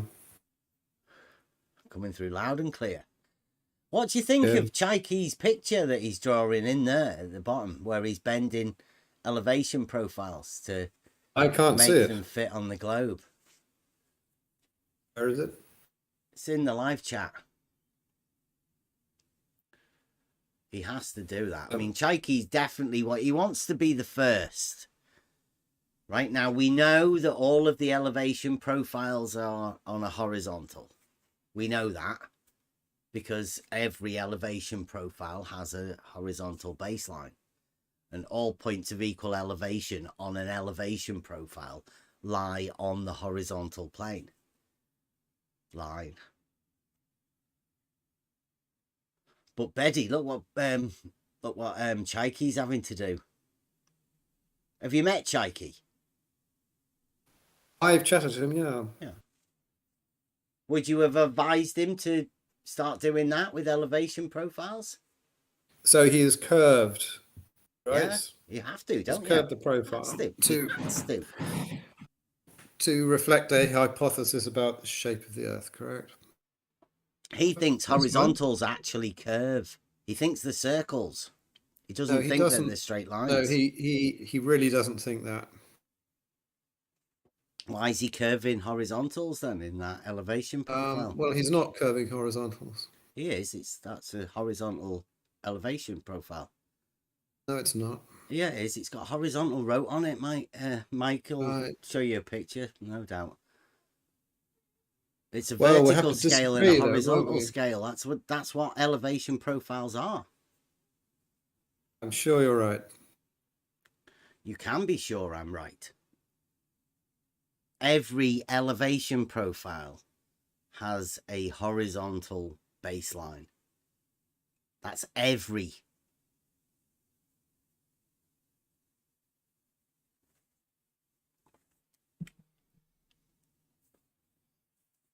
Did you come in for the Eratosthenes? Did you? Yes, I heard the Eratosthenes. Yeah. And I was intrigued. So do you think it's illogical Yeah, the reasoning is perfectly logical. You can follow it out. I didn't explain some of it very well, but the reasoning itself is logical. It's the assumptions one would need to look at more carefully. We've already discussed the distance from Alexandria to Syene, right?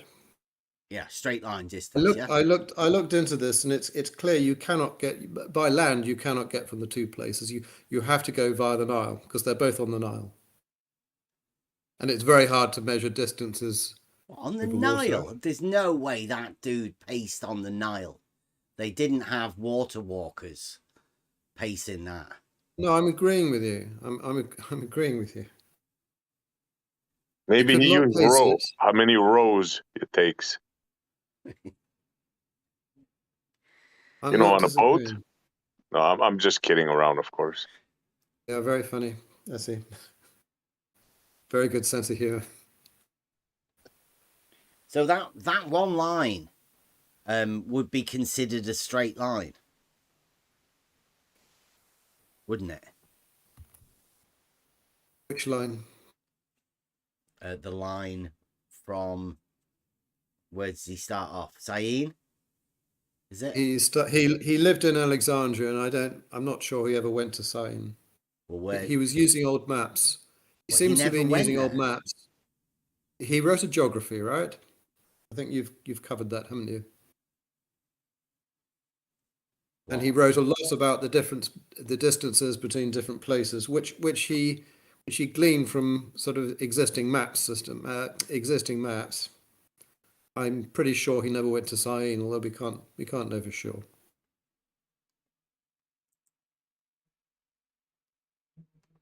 You're sounding more and more logical each time you come on, Betty. Nice. I've always been logical. I'm also trying to be patient. Patience is definitely a necessity, yes. It's a necessity here. So if somebody says something I disagree with, I'll just say, yes, I'm sure you're right. Right. Well, we don't want to be doing that now, agreeing just like that, sarcastically. just to agree, yeah. It seems to work because then I don't get sort of shouted at. Nobody's shouting at you. When You called me a lying sack of Bev, you called me a lying sack of shite earlier this year. When? Correct? Have you got a clip? I'm sure I can find it. You get Chikey to get it for you. Yeah, it was about the second time I came in, and might have been the first time. Oh, yeah, I remember when you pretended that you came with our argument. Yeah. Yeah, because you were going over there into Bob the Science Guy's channel, telling him that you got some flat earth logic. Yeah. From over here. Well, it wasn't. And nobody's ever given you any flat earth logic. You made that up all of yourself. So right. So the earth is not flat because it's got hills and valleys. No, I get that now. No, I called you a lying sack of shit because you went over to Bob saying that you got some flat earth logic from here. And you have never got any flat earth logic from here because there is no flat earth logic. You made that up. That's why I called you a lying sack of shit for that. There is no flat earth logic. I'm totally with you there. Yeah. There's no globe earth logic either. Anyway, I'm sure you're right, Bev. Mm-hmm. So really, you actually believe this Eratosthenes thing? Like, it makes sense to you as a logician, as a logical person? Yeah, as the story checks out for you, Betty. It makes perfect sense. There are a few premises you need to add and a few extra assumptions, right? So the argument is not robust and valid as it stands, but you can easily make it so. The question is the assumptions. We've already discussed distance assumption, but remember, it was actually correct by accident. I'm sure he didn't measure it accurately, but he was pretty close, probably by luck. Could it be, like, I'm just putting that out there, could it be that those numbers were like sort of adjusted just to conform with the story? Because we both agree, all of us agree, as a matter of fact, that there's no way he could have got a bang on number, right? Well, he did. I mean, we know how much a stad is, which is 1/8 of a Roman mile, and we know how much a Roman mile is, and we know now the distance between Alexandria and Aswan. Do you know why he would have put a parallel of Thule and parallel of Byzantium and parallel of Alexandria and parallel of Monroe on a map? Presume that they're parallel, right? No, I think he meant latitude, didn't he? I think I haven't read those parts. Yeah, it's just got parallel lines on Where it. did Those you- lines that are Bev, where did you- perpendicular. Where did you read this? Is that in the source you were reading just now?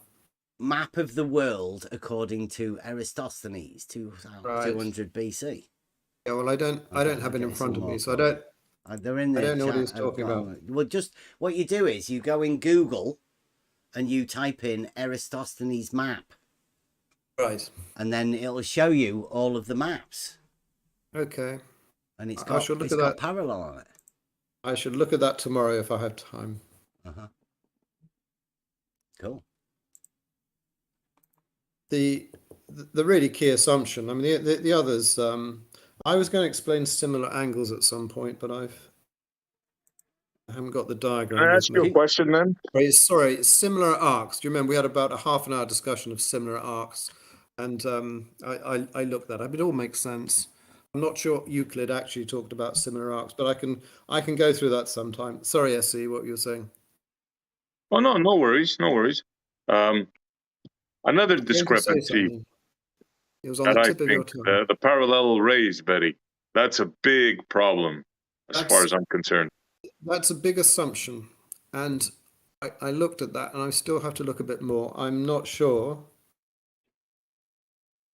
exactly. I don't have a source for why he made that assumption. When I say don't have a source, I don't have a Greek text I can refer to say, yeah, this is the reason Eratosthenes assumed that light rays were parallel. We know that the Greeks astronomers did assume that, but it's not entirely clear How to do me we why know they made that? that assumption. Hello? Didn't mention it in the world of history about Eratosthenes. Didn't mention that at all. Didn't mention what? Parallel light. Why would... Because they're Why would they bragging mention it? about a guy that measured the circumference of the Earth. With what seemed to be an illogical method. Adding the parallel light in just adds another illogical part into No, it's a perfectly... ridiculous method. Separately, we ought to discuss validity again and what validity means. But it's a perfectly logical proof. What is? I would disagree. Eratosthenes' proof is perfectly logical. If you grant his assumptions, plus another couple of hidden assumptions, if you grant those... Come on, Betty. Come on. Listen to what you just said, bro. It's Yeah, what did I perfectly say? plausible I said... if you grant a few assumptions and a few mini assumptions. Come Few on. hidden assumptions. No, there's some stuff... No, logicians know that you will have arguments. Ready. And often people go through, and I finish. It's well accepted in logic that you can have an argument that looks valid, and then you check through that. Then you spot a couple of assumptions that need to be added to completely tidy up the proof. It's called tidying up. So, is there anything wrong with tidying up something? Yes. When you are tidying up with circular reasoning, it cannot prove anything. And here Well, it is. paper, yeah. You say it's circular, but why Yes, is it? but because if in assumption you have divergent verticals and it is implicit in the globe model, therefore you are assuming globe, and your outcome is globe. So if you are Well, using, if you assume that, but they're not assuming that, they're assuming parallel light rays. yes, but assuming You have to assume light parallel rays, light rays from the sun, right? But on your picture, which you brought with your assumptions, these sticks are not parallel. So it is implicitly assumed. The outcome, of course, is the globe.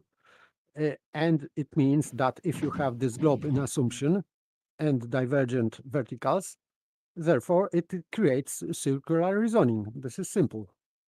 Well, I agree with you. If you're saying that there is no other way to prove the parallel light rays than by assuming divergent verticals, then I agree with you. But if there is some other method independent of that proof of showing that sun rays are parallel, surely you agree that it follows immediately from the fact that sun rays are parallel that the vertical, and given the shadow, that the verticals are divergent.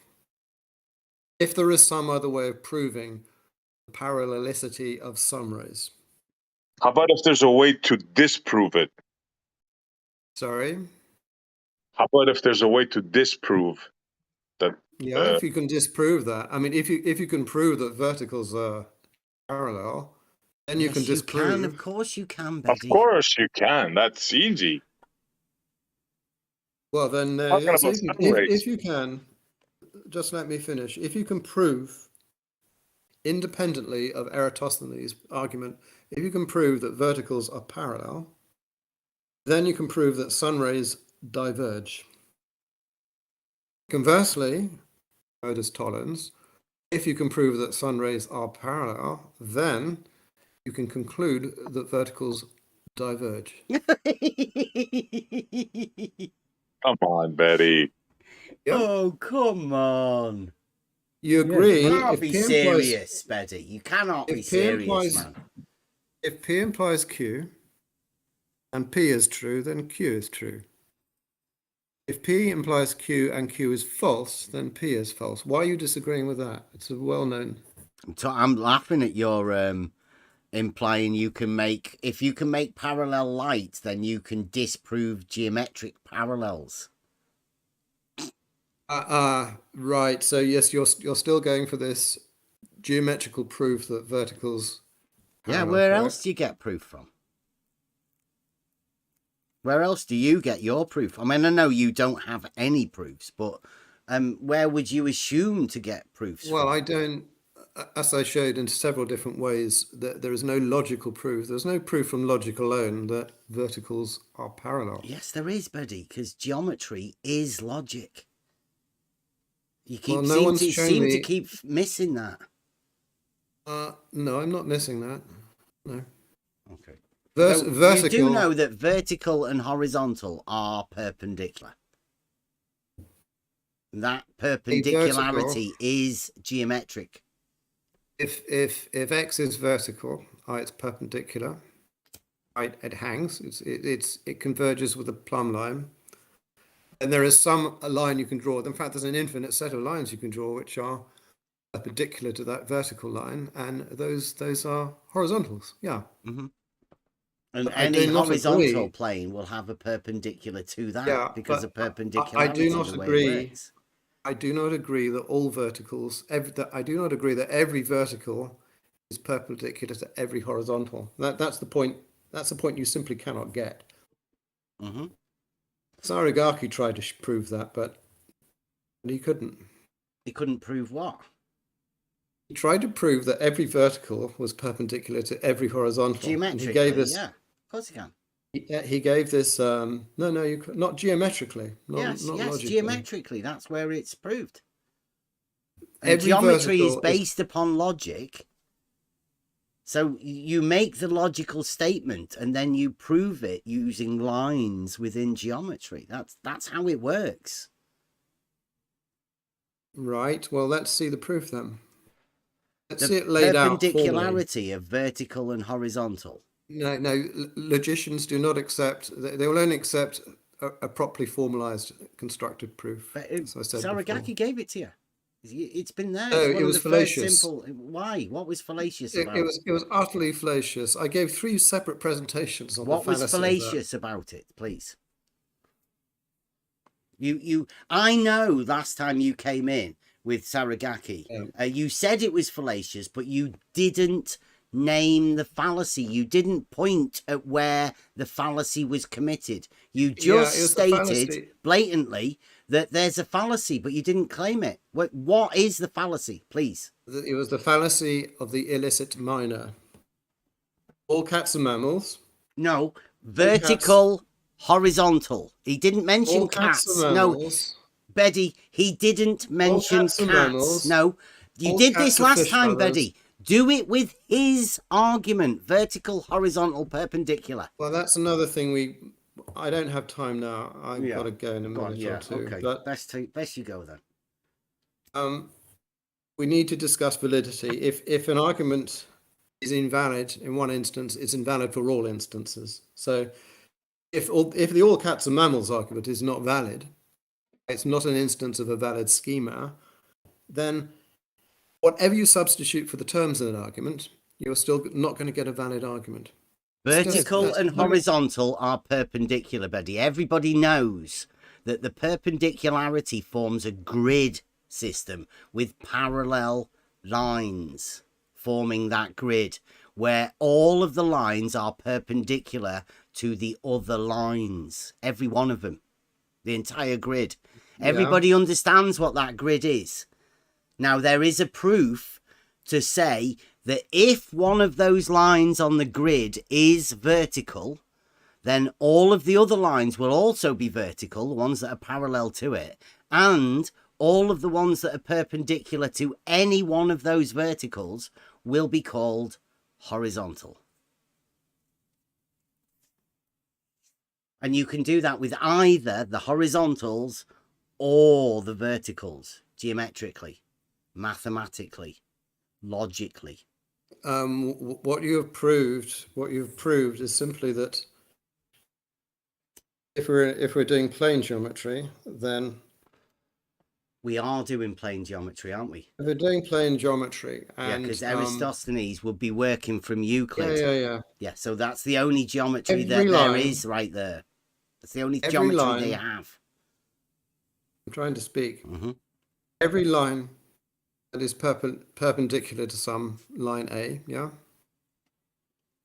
Any two lines that are perpendicular to that line, to that horizontal, or to that line, will be parallel to each other. We all agree on that. Yeah, that's the Euclidean proposition.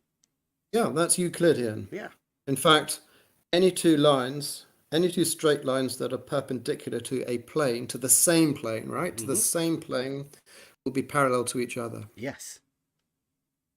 Therefore, any perpendiculars to a horizontal plane will be parallel to each other. Yeah. But if I have two lines, one is perpendicular to plane A and one is perpendicular to plane B, they're not perpendicular to the same plane, it does not necessarily follow that those two lines will be parallel. It's about, I've said this many times. If both planes are horizontal, then yes. No, I didn't say that. I know, because you're just making up a figment of two different planes, but you're making a different argument, Betty. Please stick to the same argument. Don't start arguing a different argument. All right, then I agree that if you have two lines that are perpendicular to the same plane, you notice I use the term the same, to the same plane, they're perpendicular to each other. That is a fact. Yeah, and if the plane is horizontal, then those perpendiculars to it will be vertical. If those two perpendiculars are perpendicular to the same plane, to a horizontal plane, yes. If that plane is horizontal. But there may be other horizontal planes which have the property of being horizontal. Yeah. That are not parallel to the first horizontal plane we chose. Yeah, all horizontal planes are parallel to each other. Oh no, you're assuming that. No, I'm not. I'm assuming it at all. You are begging. I know for a fact, Betty. I'm pretty sure of it. No, you don't. Unfortunately, what do you mean you don't? Make an argument, Betty, please. Bev, please just make an argument to show how you think horizontals aren't parallel. Make that argument for us. I'm sure you're right. Make your No, argument, Betty. Come on.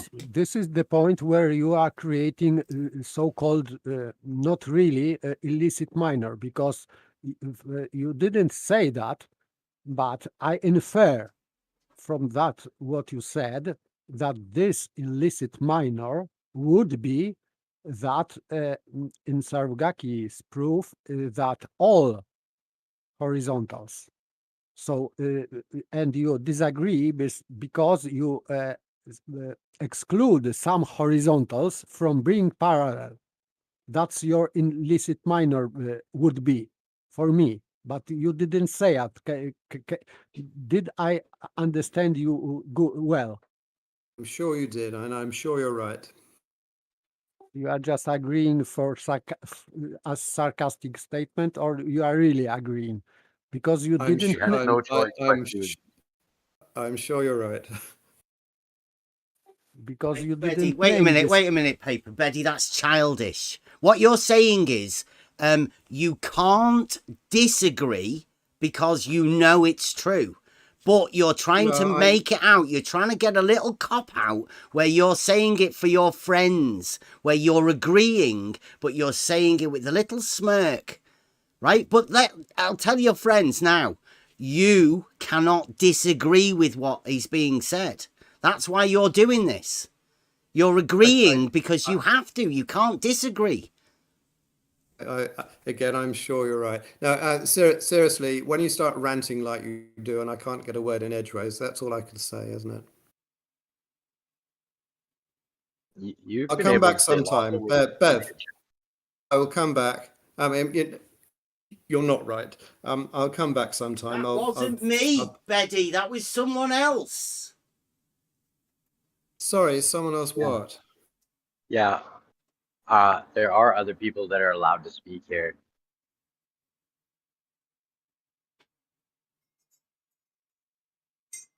I have only one ask for you, baby. Just name precisely this illicit minor in Sarugaki's example, not mammals and cats. Just here, name it where the illicit minor is. Name it and point it out. I will do request. that. I don't have time now, but I will put something together after my break. Taking a break shortly. Break. I will. Yeah. I will first explain. We have to look at the cats mammals argument, and you have to understand why, if an argument is invalid in one example, it's invalid for all examples of that form. You need just you stick still with the haven't got that. verticals and horizontals and the geometric argument that's being laid out for you, Betty. Don't be talking about mammals and birds and fish. You're and ranting stuff. again. We know this example. We know this example with the cats and mammals, and we understand that.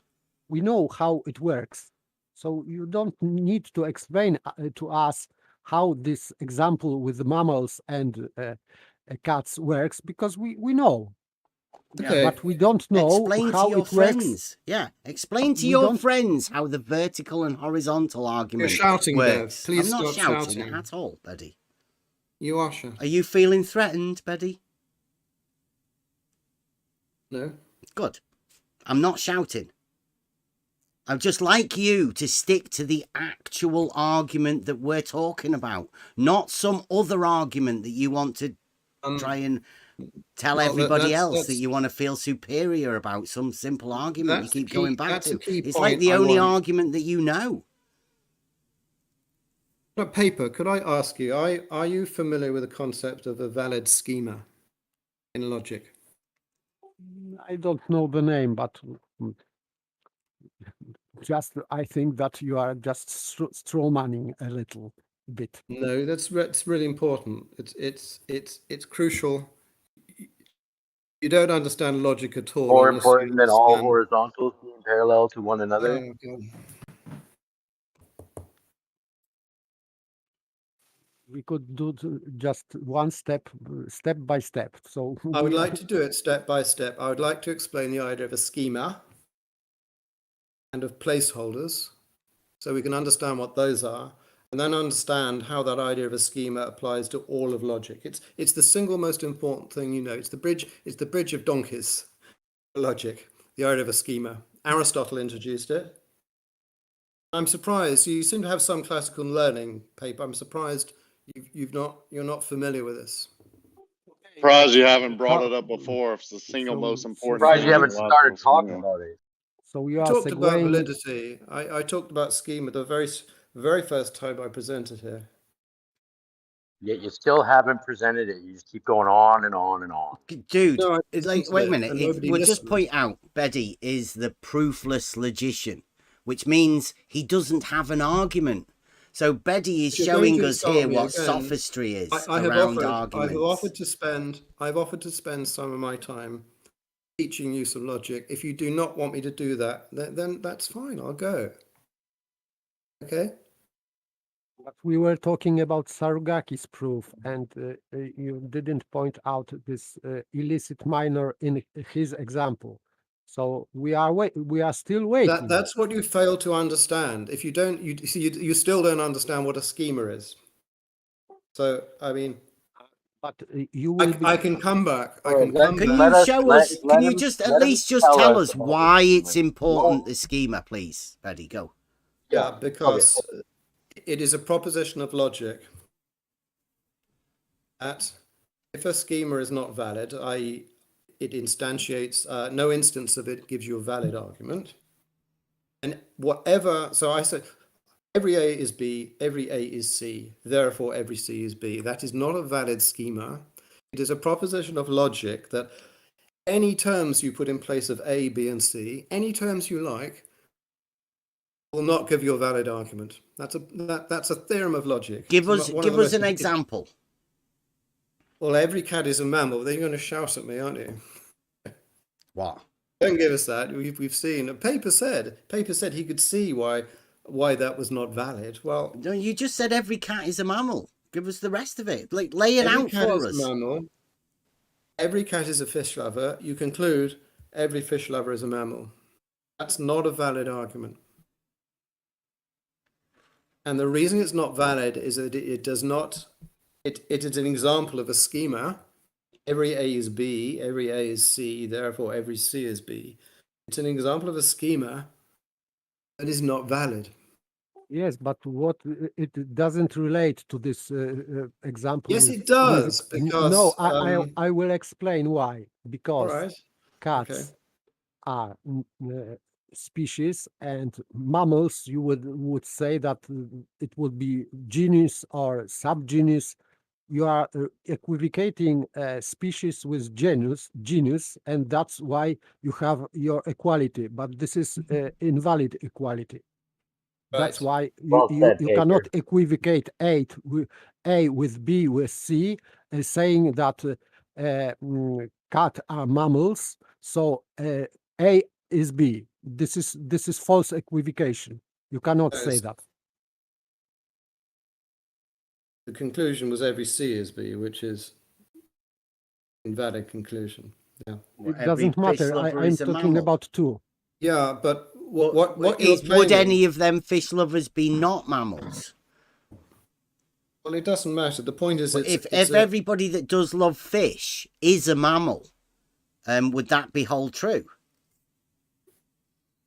yes. Okay. That's Could okay. now does it say that anybody that isn't a mammal could love fish within that logical framework? Say that again, Bev. Does it say within that logical framework that anybody that isn't a mammal can't love fish, or they can love fish, or does it say anything about anything that isn't a mammal in that logic? Well, So the second premise was technically, everyone that does love fish could be a mammal. Could be true, couldn't it? if every animal that likes fish is a mammal.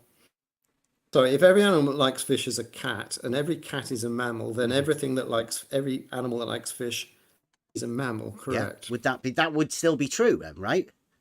That it would be valid because Not every mammal likes fish, but every mammal that likes fish is a mammal. Every animal that likes fish is a mammal, correct? Yeah. But we're Does it say we're anything about wondering here. reptiles liking fish We're wondering within that statement? We're wandering from the point here. No, we're sticking on the point. Does it say anything we're about wandering from the reptiles? point. Does it say anything about reptiles?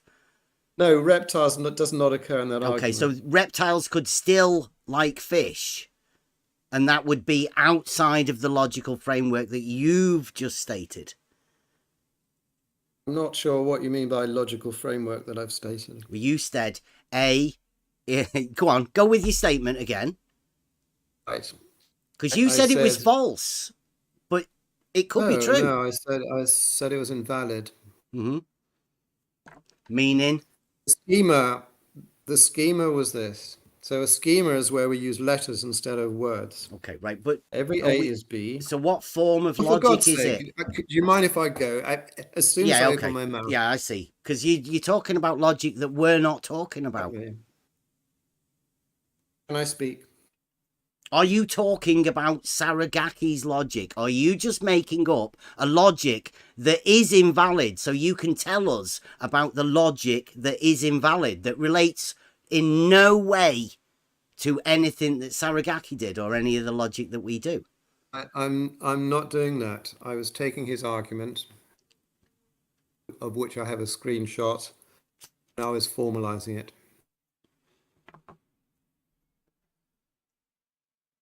So you were changing his logic? No, I was formalizing it. Formalizing does not mean changing. It means, as I say, it means taking the terms, which are words in some language, and putting placeholders there. Mm-hmm. Well, we're talking, Saragaki's logic is about verticals and horizontals being perpendicular. Do you mind if I go? I mean, I can't... Yeah, you're fine to go whenever you want, Eddie. You keep interrupting I like to make it so people can understand the logic. You don't seem to be making it simple. Done it again. You've done it again. Look, I'm going now. I'll come back sometime when we're in a better... Good riddance to bad rubbish. Okay. Good night. Yeah, see you later. Thanks for popping in.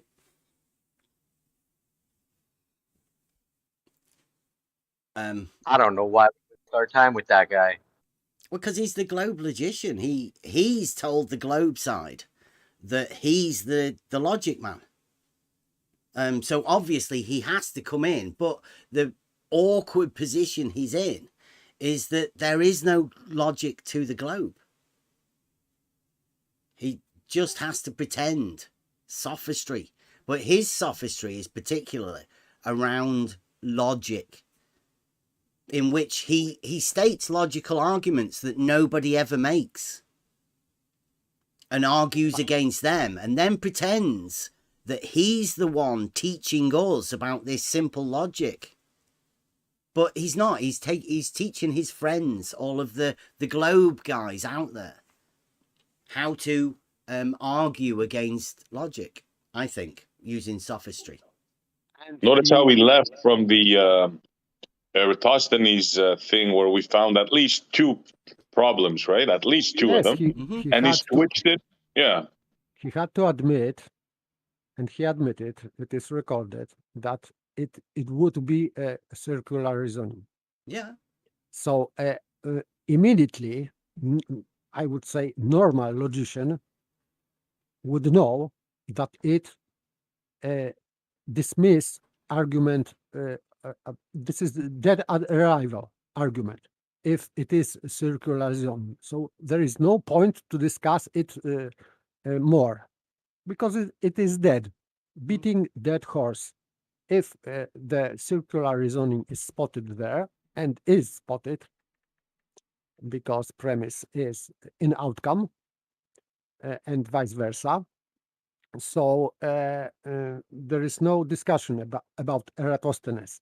It cannot be used to prove a globe or sphere or whatever. But now he is he cannot. The second weak point in Bebi's argument is that he falsely equivocate genus with species, and that's why he is creating invalid argument. because of this false equivocation. Yeah, he's bringing a really bad argument and trying to, he's trying to equivocate it with Saragaki's perfect tautology, I would say, about verticals and horizontals being perpendicular and parallel. It follows beautifully, and it's about this the very first simple logic you could ever make. If you start talking about geometry as how you formulate logic into an axiomatic system, then the vertical horizontal would be the first logical statement that you could make to relate geometry to reality. That's why it was done. It was a challenge we put out to the group, of which we all worked over, but Saragaki was the guy that initiated that one. Quite from when we started doing logic, the beginning of the year. Well, late last year, I think it was, before we found the proof statement, which seems to be going round a bit again as well. What time are we at? Oh, yeah, the proof thing is big talk right now. Well, Everyone's again, like once we can get this, we'll get Eratosthenes out the way because it is Logic Day, and we will get into that proof thing. I mean, I really want to get into the proof thing. I think it's our ballpark, isn't it? So let's go over the Eratosthenes. Let's close out the Eratosthenes one. As far as I see, this is me, not saying it's for anybody else. I just give you my idea of what's going on here. There's a story been made up about a bloke, because there are things that need to be pushed forward. There are things that need to be said that other people need to hear to be able to settle it in their mind that there's at least a possibility, because that's all you need with this game or show or whatever. You need people to imagine things, and the moment they can imagine them, you've got them, because it could be possible. It all happened way back when, so as long as you can imagine it, then it could possibly be true. So this story's been wrote down about a man that supposedly did a thing which a lot of people have replicated and tried to do, about a stick and a shadow. Well, the geometry of that very trick is impossible. It cannot happen. There's illogical inconsistencies all the way through it. There's assumptions on assumptions, and then conclusions that are based on those assumptions within the very method that they're using. And then there's a geometric trick as well. Yeah, Betty said it himself. What did he call them? There's some assumptions, and what did he call the other assumptions? Mini or hidden? There's a couple of hidden assumptions. What that is the logical breaks that have been made. Betty thinks afterwards they can go back and fix these logical inconsistencies with hidden assumptions. Now, he doesn't know what they are. He hasn't got a clue. Hidden assumptions, for example, I would say hidden implications, because if it is a sphere, therefore, it implies divergent verticals. You don't need to mention that. How about hidden faults? How about that? Let's call them what they are. No, it doesn't matter if they are false or not, but you are using these hidden assumptions, and you are using them without knowing it or without saying it, and you are using them in the outcome. So it is not only circular reasoning, but also like paradoxal statement. But let's keep it naming just circular reasoning, which obviously dismiss argument in its entirety once for all. Yeah, and people don't understand the circular reasoning. It's what he's doing. He's starting with a circle. It just so happens with this one. But he starts with a circle, and then he goes what it does all of his fancy stuff. That probably means that you forget about the circle. And then he ends up at the circle again. That's the circular reasoning within this argument. Starts with the circle, does a little bit of a fancy trick, measures an angle, puts the angle somewhere and hides it in the middle of the circle, and then ends up with a circle, obviously. It's there's no other way to end up with a circle. And the angle is based on an assumption, on parallel rays to boot. Yes, you can invert this, and therefore you will have parallel Yeah. rays of the sun are parallel because they are parallel. So Yep. Yeah, the problem And with they- it is that you put the you do your geometry and it gives you a distance. That distance that they get from doing it the other way isn't compatible for them. They don't like it.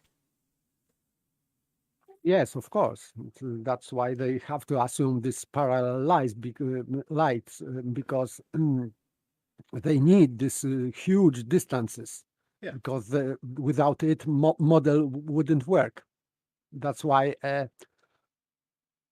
That's why they needed to correct immediately Copernicus distances because it didn't work at all. So they just were moving away the sun from the Earth because the calculation didn't work. So and they are doing it till today. Well, we go back to the atraxia idea, is that we were talking about this today, that if you believe that space is limitless and you can't know the distance, then you can never finish that triangle, right? You can never do the geometry that you assume that you can, because nobody can put a distance to somewhere, and you can't do the geometry to measure the angles to something that you don't know where it is. That's the problem. If you can't finish the triangle, then you cannot do the geometry. Yes, because you are going into infinite regression or progression. Yeah. So the maths or whatever you're trying to do cannot be done. And if you know that it cannot be done, then there's no point in doing it. The only reason for anybody to fall into this Eratosthenes thing is for you to assume a model one way or the other. And the moment you do, you're fighting a battle that doesn't need to be fought. That's the truth. You can find out through logic.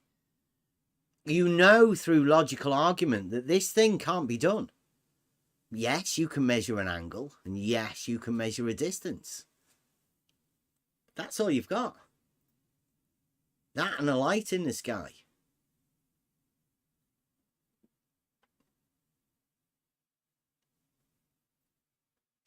That's it. That's me done with Eratosthenes. It's a ridiculous argument with a ridiculous method that's obviously illogical, that doesn't really need talking about as far as I'm concerned. Other than to point out that the globe side doesn't really have an argument. They can't build an argument on that to end up with a proof. We know that. Anybody else got any final? My final statement in that matter of Eratosthenes would be that even if he proved something with that, he was not proving globe because they didn't believe in globe back then. So they just, one of these options of their model was just spherical surface, but not globe surface. Absolutely. So, but he failed anyway, so there is no point to discuss.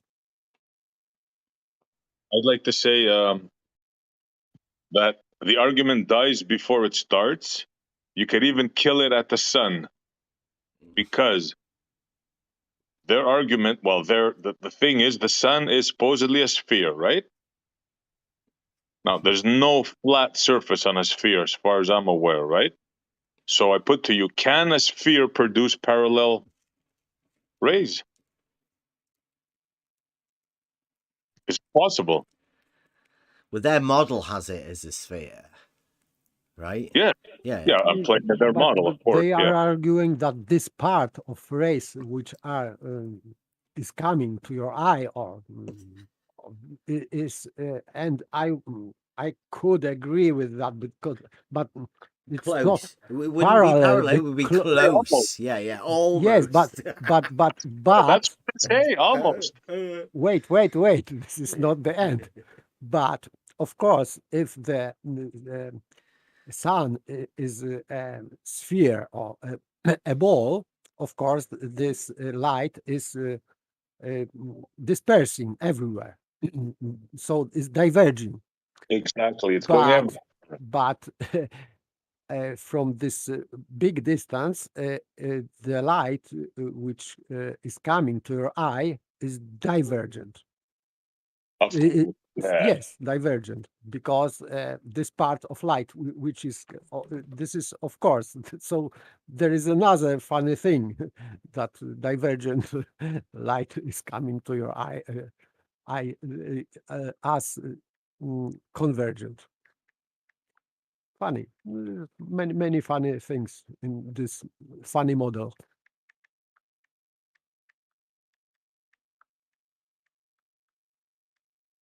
Yeah, you kill the argument before the argument.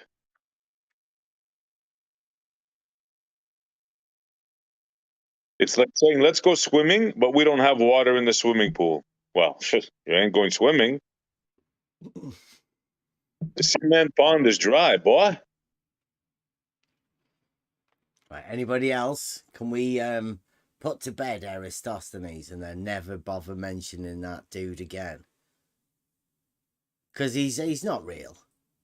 No way could anybody make up such a ridiculous argument to do something. It's obvious that the model that they're doing, somebody's put that in there to try and trick, and it's obviously that they're tricking globers, because nobody who's doing actual skepticism or reasoning for themselves would ever come up with that method. And I'm pretty sure that anybody of sound mind, once worked through it with the geometry involved in the thing, would have to admit it's illogical. I would add only, because you mentioned to putting to rest Eratosthenes, because I have that impression that if he existed, he may be just rolling in the grave when he is hearing what people are talking about him. This, because maybe he was really in the past, and he was this librarian, and he was mathematician, and maybe he did something in that case, but not what people now described as he did, and maybe he is just rolling in the grave. What you are guys talking about me? Yeah. Why? Newton. Yeah, they do have a history for doing that. Okay, yeah. So, yeah, he could be a real guy. All I'm saying is this one that did this method, no way would he have ever done that.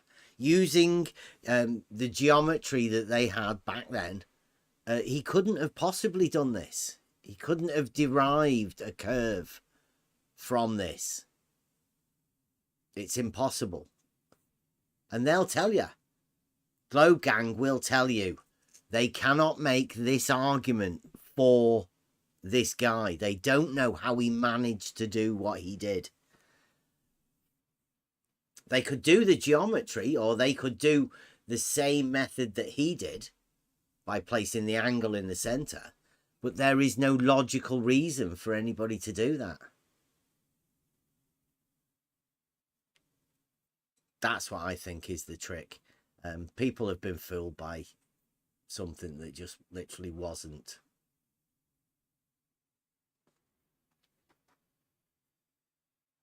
Right. The big one. Proof. I know we did it at the beginning of the year, and we've been talking about this for quite a long time. Does anybody want to go with their stance on where they stand with proof? Because there is a big rift at the minute, isn't there? Do you want to, have you been, because you've been out there talking to people, haven't you, Essie? So. Oh yeah, it's coming back. As a matter of fact, we're talking about it today. And there seems to be a divide. There seems to be some people, even some flat earthers now, that they're saying there's no such thing as definitive proof. It's quite remarkable, actually. I would say that it may be departing in direction of quantum physics, because quantum physics is operating with probability, which for Aristotle, of course, this is bullshit argument, and sophistry also. And dialectics, not logical proof, because logical proof is operating with certain knowledge. You have certain knowledge using apodictive logical proof. But probable proof is just in logic, in fact, it doesn't exist. But they are using this in quantum physics because they cannot prove anything. So this is my guess. That's why they are talking about probability, probable proof, like dialectic. Yeah, there seems to be I don't know how to say it. There seems to be a fight against proof. Like everybody seems to be going. Not everybody, but a lot of people. Some people that surprised me anyway. Well, can I give you my stance on this whole thing, right? That there are proofs for things that are real and things that are true. There are obviously proofs for. That goes for within science, if you class science as the acquisition of knowledge. Obviously through geometry, mathematics, and the main one, logic, because that's where proofs come from. Make a logical statement using reasoning that you can qualify as being true always. That's where you get the truth, proof from. So that is definitely available to us, and there are proofs in geometry, mathematics, and logic. Those proofs definitely exist. Now, I think what a lot of people might be getting mixed up with is once you get in within this model affliction, the only arguments that come towards you are arguments from people, well, I say arguments, they're like naysayers. So you're always fighting with the people like we've experienced, Essie. You know, they say there's no proof, but they say there's no proof because there's no proof for their model.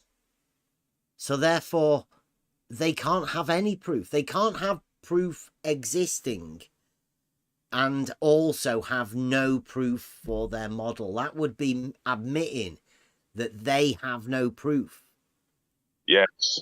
So Not what only they that, have to do is they have to get rid of proof altogether. And I think that's where people are getting mixed up. They're listening to these people that say there are no proofs in science or whatever. And they're believing them. They're going along with the argument. They're being led into an argument that doesn't exist. It's an argument where there are no arguments. It's terrible. and it is. And the funny thing is that once they finish the sentence telling you there's no proof, then they ask you proof of a flat Earth or proof of whatever. You know, Yeah. it's like crazy. Yeah. What people need to understand, I think, is that a proof is gained through a logical statement that you use reasoning with to come to a truth at the end of the logic. You reason it yourself and you come to the conclusion of the truth through that logical argument. Now, if you say there are no proofs, then what you are actually saying is there is no argument that can be made ever. Logic, you're doing away with the logical system that gives you that proof, which is a ridiculous statement to make. And I can't see why people are making that statement. It's bad, as far as I see, because people are being led into it. Obviously, there's people, like you said, Essie, there's people now that are saying there are no proofs in a way you'd think you'd never have heard that before. It's ridiculous. Mm-hmm. I know why the ballers are doing it. They're leaving out wiggle room, right? They're leaving some wiggle room in there because they know their stories are bull, the Big Bang and all that, which has been disproven, by the way, just this week or the week before. So, yeah, they need wiggle room to say, well, we meant, well, it wasn't exactly, nebula formation or galaxy formation. We meant this much. We didn't really mean that much. We just tweaked it a little bit. Yeah. Well, the way I see it, I'd say it again. If the Globers know for a fact that they have no argument, therefore they have no proof, then it's fine for the Globe to say, well, we don't have proof. There is no proof. But that's coming from somebody who has no proof, right? They have no personal proof to say that because they're looking and they're so model afflicted. They're only looking at their model and seeing that they have no proof of their model.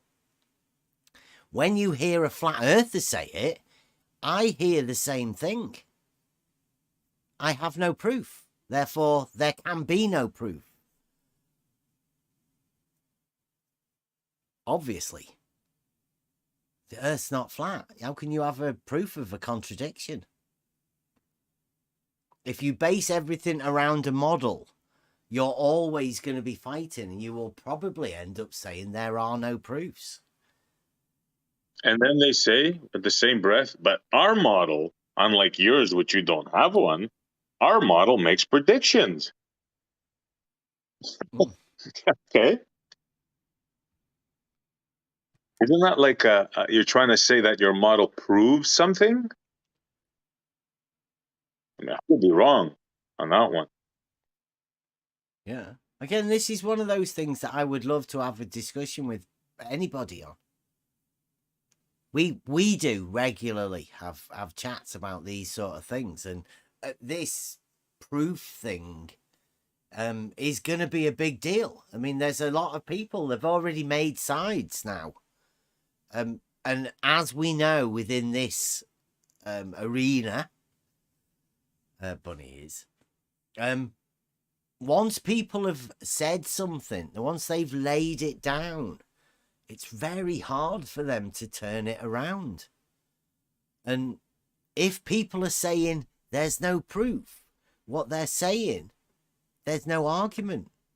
So how do you discuss something with somebody without an argument?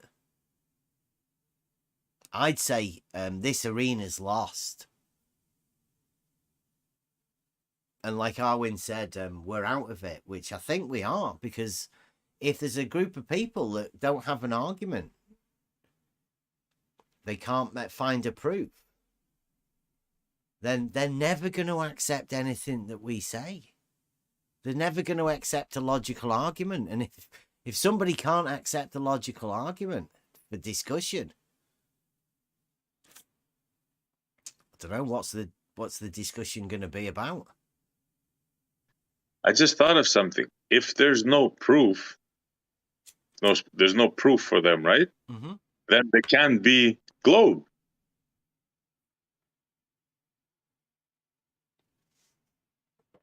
It's assumptions. They'll tell Maybe. you. Yeah, they will tell you. They're not talking about anything. They're just saying about the model. They're just talking about the model and what has to happen on the model. They're happy to stay there. They don't need an argument. The assumption's enough. I'll make an assertion. Chaiki is triggered right now. I think that's a fact right there, a proof. Well, that would be a good one to have had with Betty. Do you reckon, how long do you reckon that'd last before he has to go and have his supper? The way he handled that Eratosthenes thing with all those faults, I don't know. How do you talk about proof? What does the chat think about proof?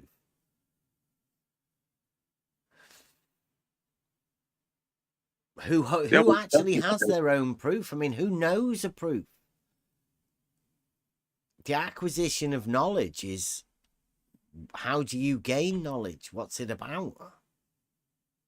We did ask that one right at the beginning. If the idea is gaining knowledge, how is that gained? What is the concept of knowledge?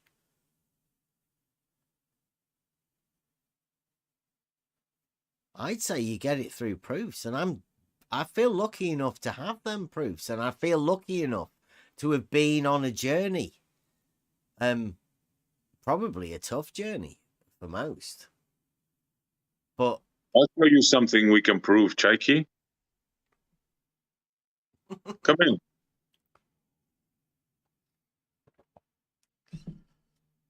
If you think you can't prove anything, man, I feel bad for you. Sorry that I would speak for Bev, because Bev can prove that the Earth is not flat. So yeah, if you want to hear about that, so maybe come in and hear proof that the Earth is not flat. That's a good because one. he's asking about proof. Yeah. So that's one of the easy ones, Chaiki. But what proofs have you got, Chaiki? Yeah, it involves a bit of geometry. Go on. You have a chat to Chaiki. I've got to go. We'll see the missus in a minute. I'll be back in a minute. We're just gonna say, Chaiki, do you have any proofs? Let's start with that.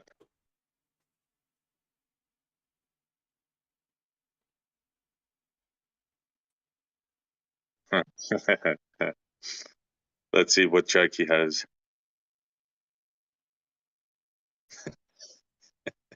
Yes, Emma. He is a snowflake sometimes.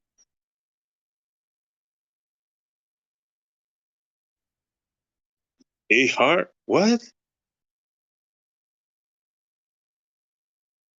The ether. Is that? Did you mean to say ether? Ether is very, very easy to prove because ether is everything. So my cup of tea is ether also.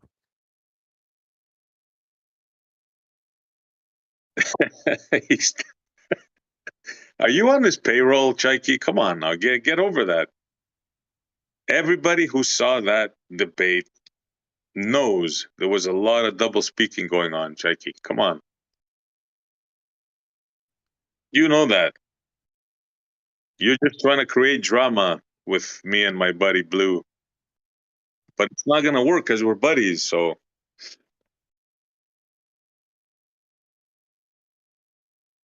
Yeah, it is easy.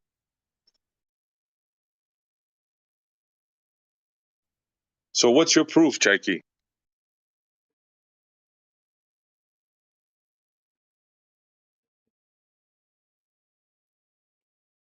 Are you doing text chat trolls with Chaiki? Yeah. Has he gone to text chat now?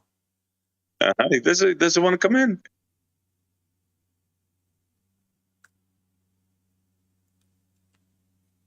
Where was it? It's too hard for anybody to talk about proof. It's too hard for me to even talk about arguments. Never mind the ones that end up with a proof.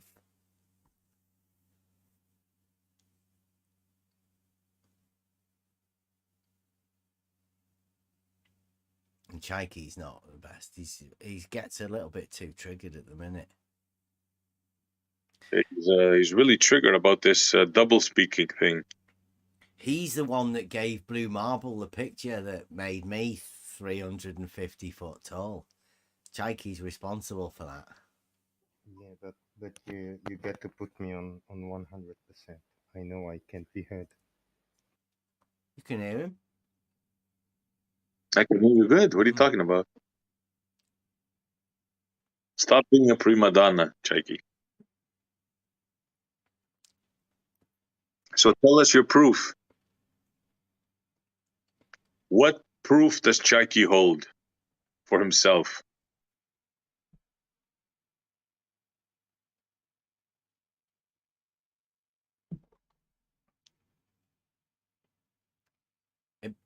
The reason you're not being heard, Chaiki, is because you're not saying I'm anything. not being heard.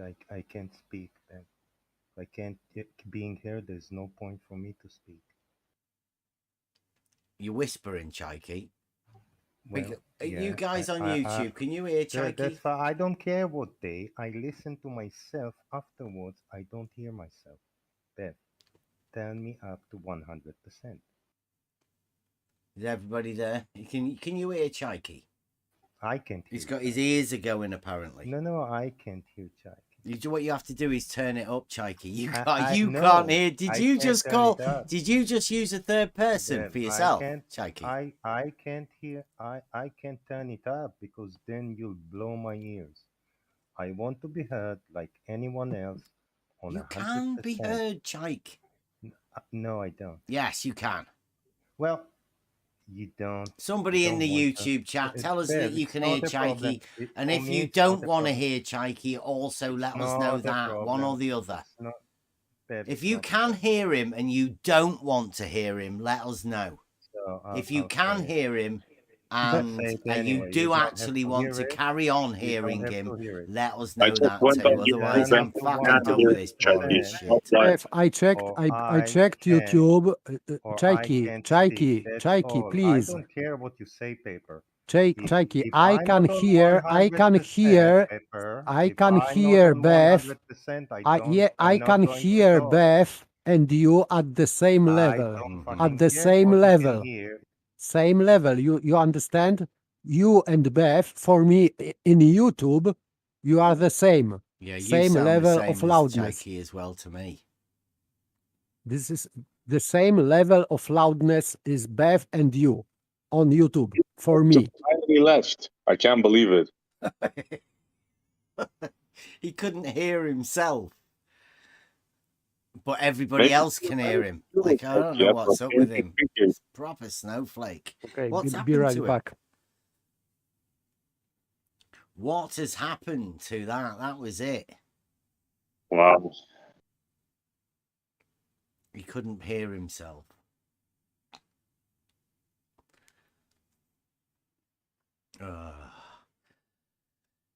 So, Yeah. Check flake. well, you did ask him about proof. I mean, that was the opening one. Perhaps he realised that once he got in here, he'd have to make a You quick hear the exit. silence? Did you hear the silence? Not a word. What is your proof, Chaiki? Do you hold any proofs? That was it. He's gone. That's it. He's gone, leaving an argument. So, I mean, who predicted that? Yeah, look, balanced truth. We must be on a pretty bad delay here. Maybe that's why he couldn't hear himself, because there was that much of a delay. Now they're telling us that they can actually hear him, but I mean, it may be a really big delay today. We had bad connection yesterday. I ended up on a bad stream, so maybe they've put a longer delay on it today.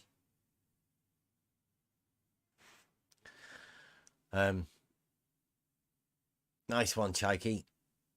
Proper snowflake. That's the globe model now. The globe model, boomer model of argumentation. Don't ask them about truths.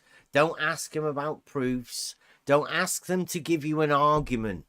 Otherwise, they get really upset. Find some excuse to leave and make you look really bad. Or try to make you look bad and them look good in the air. I mean, did he? I don't think he did look good there. Anyway, back to the proof thing, Essie. It seems to be the one that brought Chaik in. We all know Chaik doesn't have a proof. He can't even engage in the conversation about proof. But some of the things I've heard just recently, I'm surprised about myself.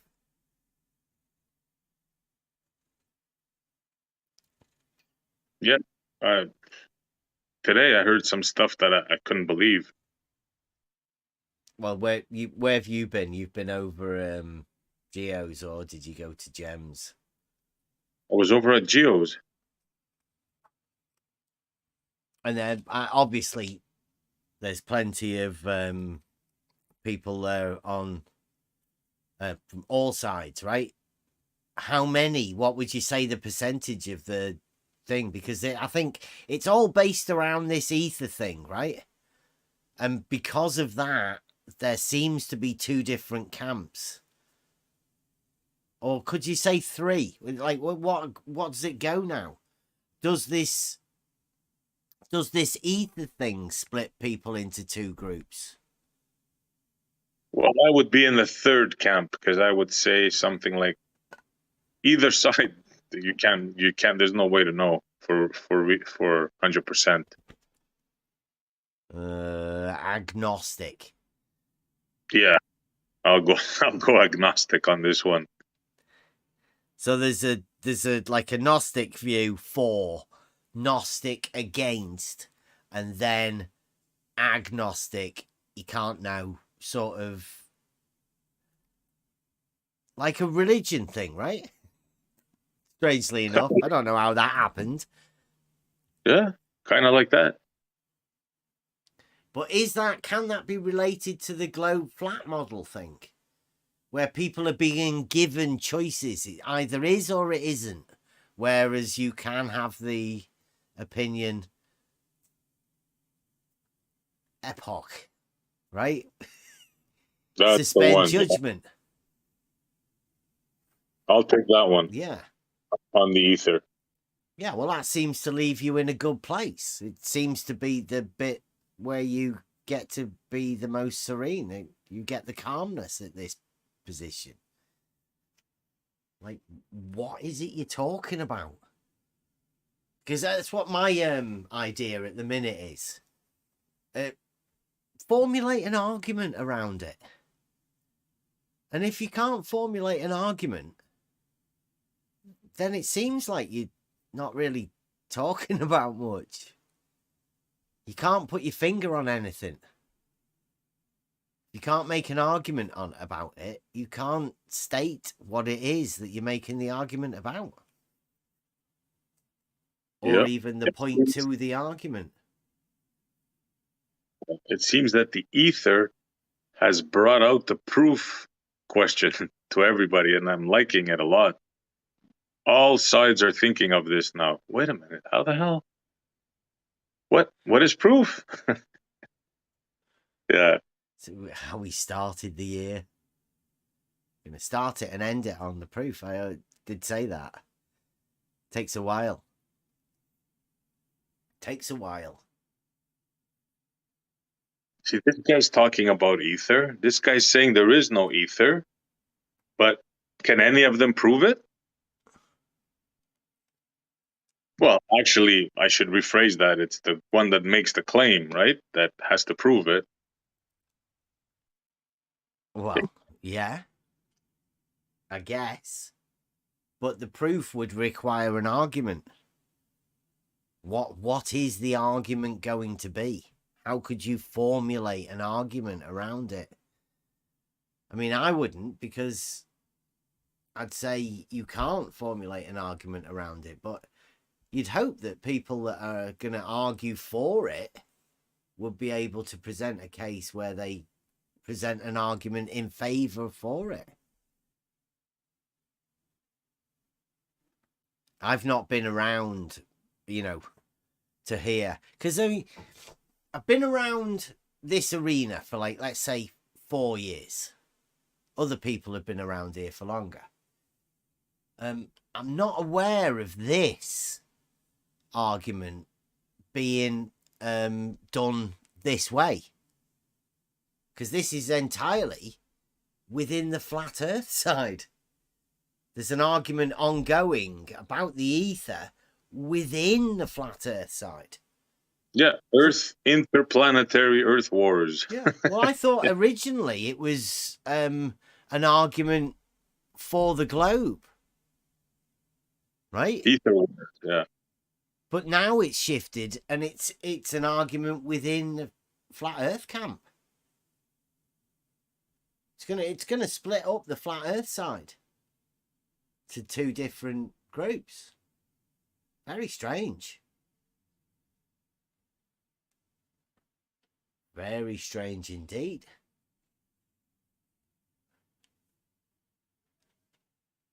These are interesting times, because I've noticed that ad hom has been brought in very early on within this ether argument proof thing.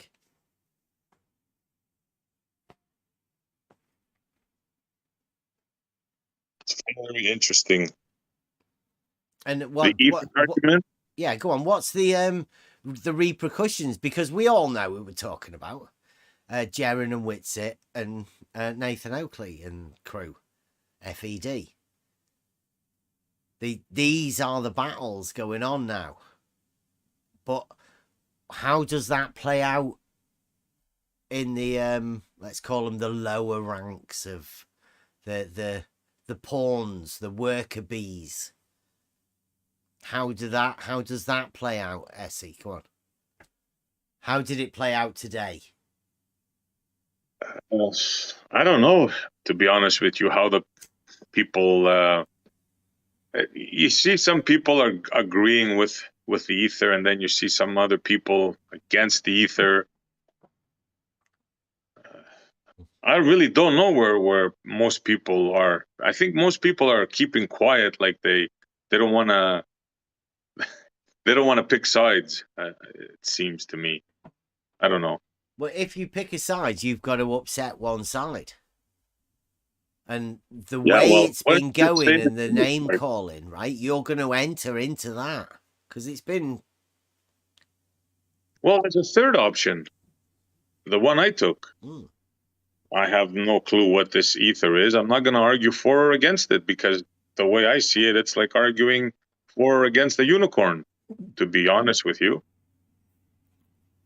Yes, they cannot define what it is.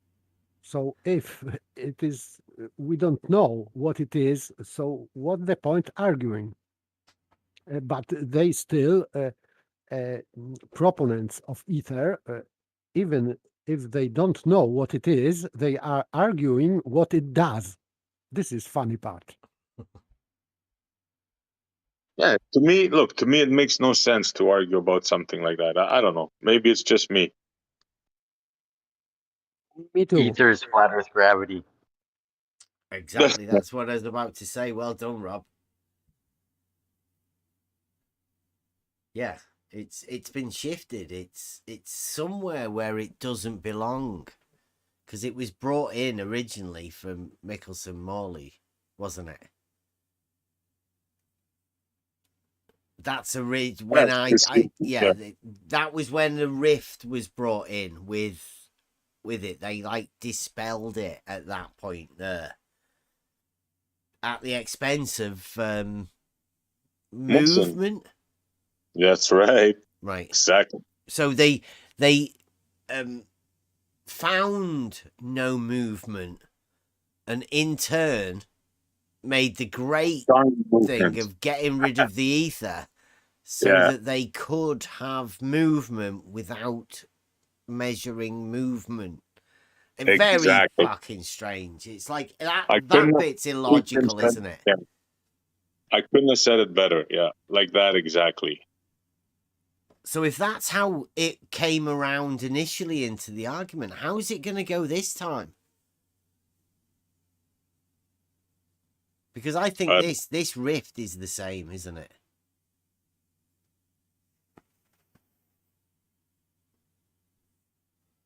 I don't know. It just doesn't make sense. I don't know.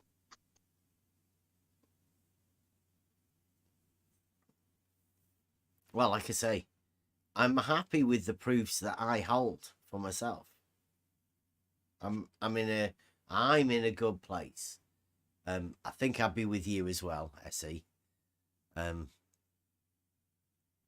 Was having a word with my son about this. It's like you can say some things are not there, right? You could say the air, for instance. You can't look at it, you can't see it, but you know it's there. Well, what's the ether? Well, that's how they explain it. Air, but air's air, right? Listen to how they explain it. If I got this correct, you can't have nothing, right? Uh-huh. So there has to be something. Uh-huh. So, take light, for example. Just like a sound wave needs something to propagate through, water, light needs the ether. But really, now they're saying that this one is something else. They're saying now light is everywhere. So it's just an excitation of the ether. It's that's I'm being like a little as simple as I can be. Because you don't want to get all technical on us. Yeah, like you see, they talk about fields and this counter space and all kinds of crazy stuff. Like, yeah.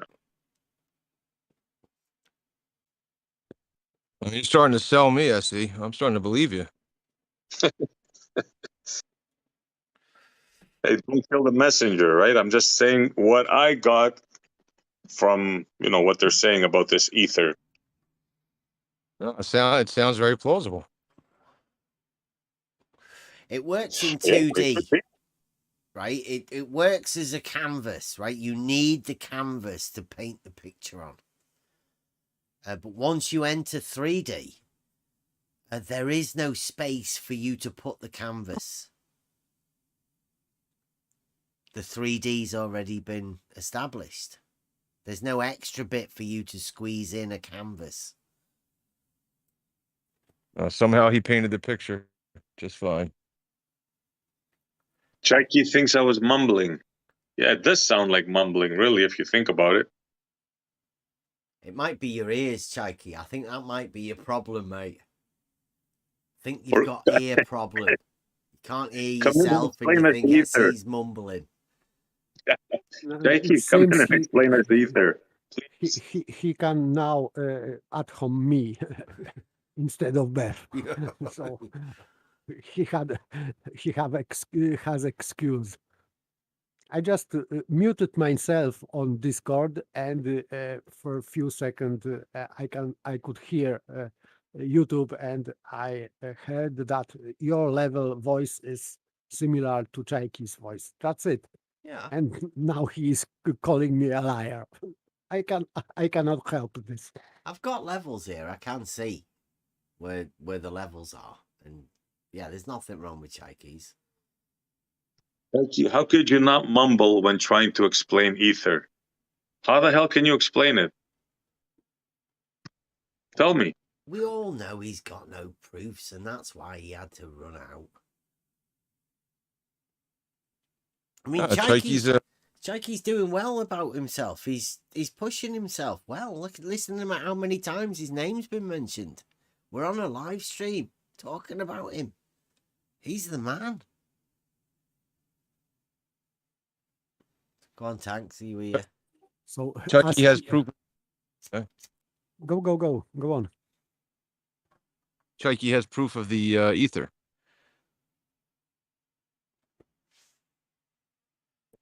I think that does. he Chaiki is the ether. hasn't got any proof. That's why he wants to talk about himself.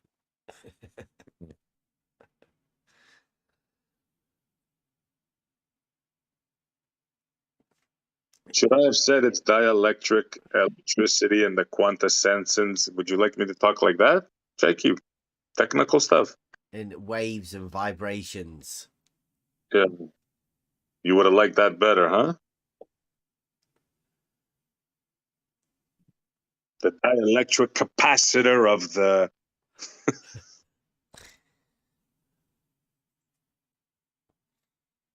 We were listening to a bit of it today. It's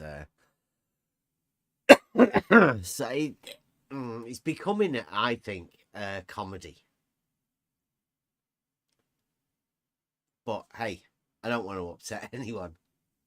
But I've been laughing for quite a while. As long as you're entertained and you got a smile on your face, then it's worth sticking round.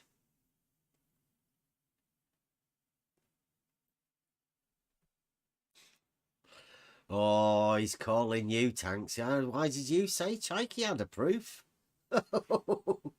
He's going to have to come in now and say he has not got a proof. You're lying, Tanks. At least it gives him a chance to say you're a liar. Chaiki's fighting with everybody. Paper, me, Tanks, you.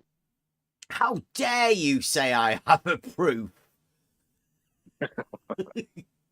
Chaiki, ¿qué pasó, man? You liar. You said I had a proof.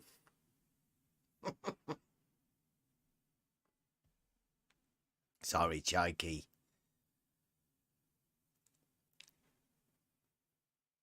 Yeah, I mean, I don't even know where to start with that argument. Well, obviously, there is no argument. You can't have an argument based on something that you can't define. And in the true sense of what we mean by defined. Built up on... I think, well, there's nothing to compare it to, is there? Yeah. Can you imagine you're the prosecutor and you go up and you say, Your Honor, I have no evidence and I have no proof. Oh, it was to paper, not Tanks.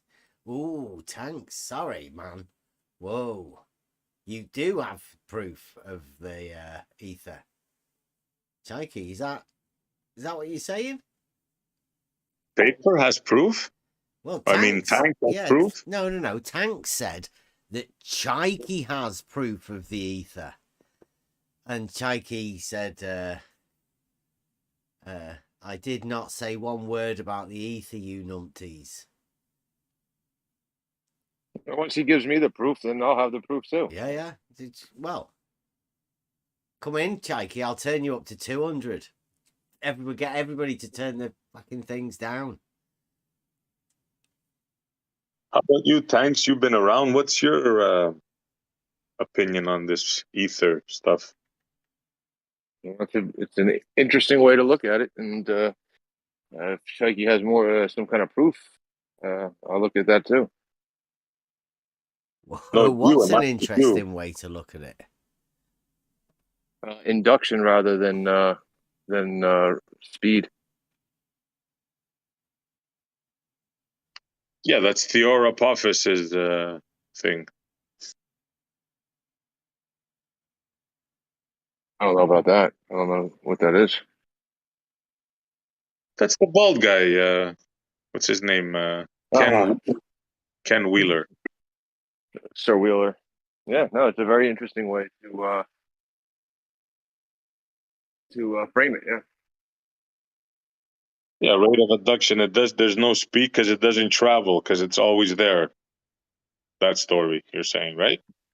Yeah, you can picture it just as buoyancy and density works through a medium. Yeah. Yeah, I heard that argument. Heard it before. This is not the first time this argument has come out.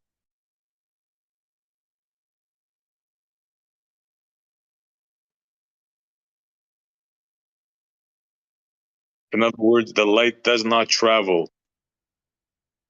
The light is always there, but it's like a string. They envision it, and it just how do they say it? Like it just gets in, like at that part gets excited and travels.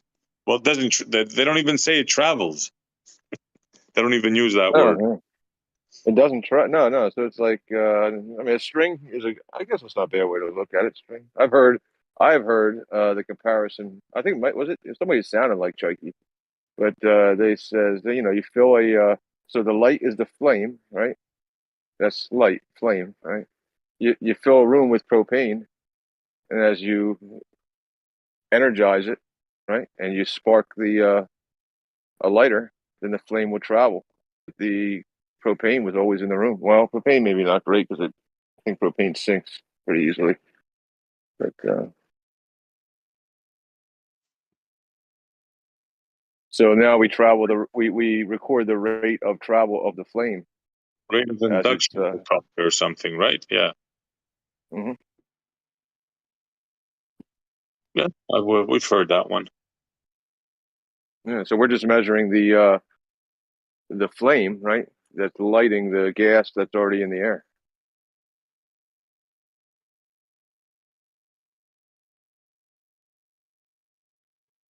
Yeah, that's assuming you know what light is, and so on and so forth. I thought the idea was the light. They don't know. I'm pretty sure I've heard Ken say that they literally don't know what light is. Has he been saying that he does? Yeah. Wow. He says it doesn't try. Don't think that light leaves the flashlight and hits your eye. That's crazy. He explains it like that. Yeah, as in that they don't know, I think, should be the conclusion that you come to. You can't say that there is a movement speed when they can't check it. They don't know is the thing, how it does. I mean, they've said that many times. I think they call it an excitation in the medium, in the ether. The ether boys, I think that's how they call it. Like the light is always there, and it just gets excited, from what I understand. I'm sure they're going to correct me tomorrow if I'm saying it wrong. But still, it would be begging the question, because how they can say what ether does when they don't know what it is? Yeah. That's my whole point, exactly. Yeah. Well, it's all you can't. We can't. I don't know if we can. Can we get to an environment where there is no light? Is there such a place?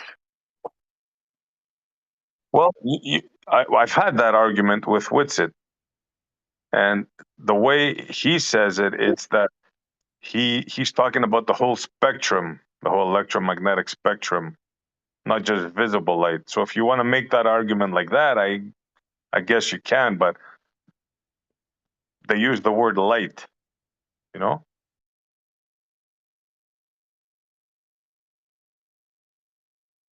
Yeah. So I mean, I don't know what logical conclusion you'd have to draw if there's no proof whatsoever of the absence of all spectrums of light, then you would have to, I guess, logically admit that then light is always present at all times. You can't have a proof of the absence of something. Right? That could never possibly be done. I can prove to you I'm not in my house right now. That's not a proof of absence. I'm absent from my home. But maybe that's too simple. Maybe I'm not thinking deep enough. How could you not prove an absence? In that case, you proved this absence in that location because you are in the other location. So, but we are talking about absolute absence, I think. So it cannot be done.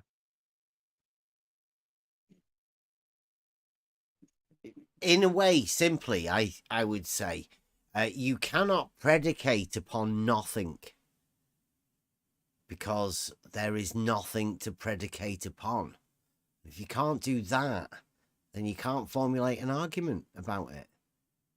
Then you couldn't have a proof. It's just literally, it's not possible to do.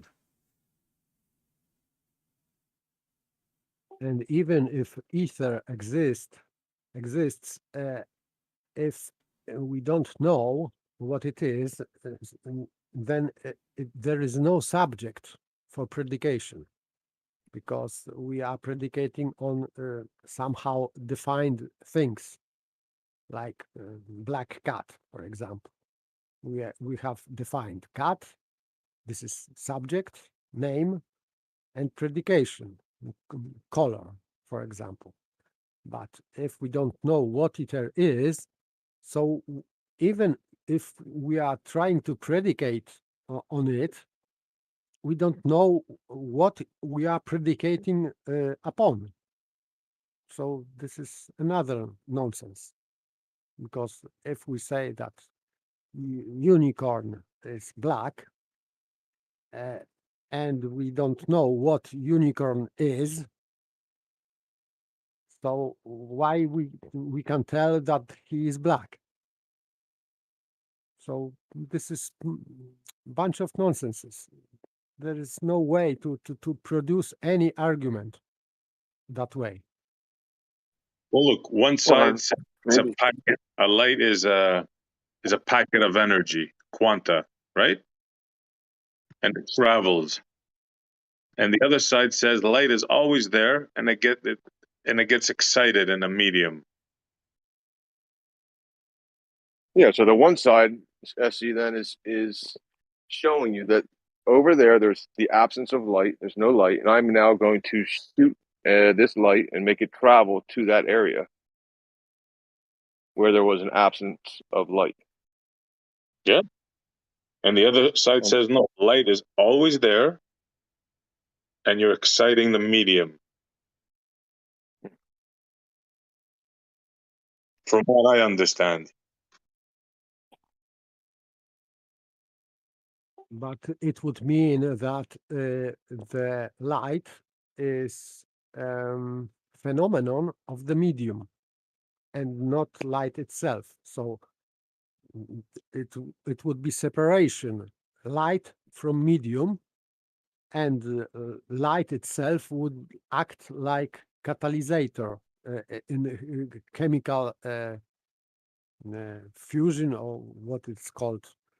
Well, This light travels independent of the medium, let's say, on the other side. but It can travel in a vacuum. But then it gets complicated because that side says, well, they're saying now that there's no such thing as a vacuum. So the ether guys are saying, you see, there's something. Yeah. So, yeah. It So sounds like Bev's argument is actually for the ether a little bit. I mean, correct me, I might What be are you wrong, talking about? but it seems to be that Tanks. well, just your logic for it, not your argument, but just your Which logic is for the it. argument? Please let us know the argument that you're talking about. yeah, It's more the logic of it, right? So, well, give us the logical argument then. Yeah, the one side who's claiming that light travels, right? They're the ones who are claiming absence, and if absence is something that can't be argued, then it seems those who are arguing that they are shooting a light from one place to a place where light is absent would be who you should take issue with. Yeah. Who's that then? What Bev's argument? Where you said Bev's argument? Well, no, it wasn't his argument. It was his logic of the saying that absence you can't prove. make an argument about nothing. Oh, that. Yeah, you can't. Maybe, I don't know. I thought it was you can't prove absence.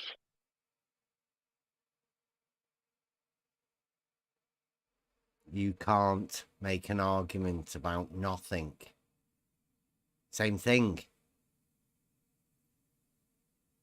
Right. Okay. You're yeah, saying you can't what prove that supports what side?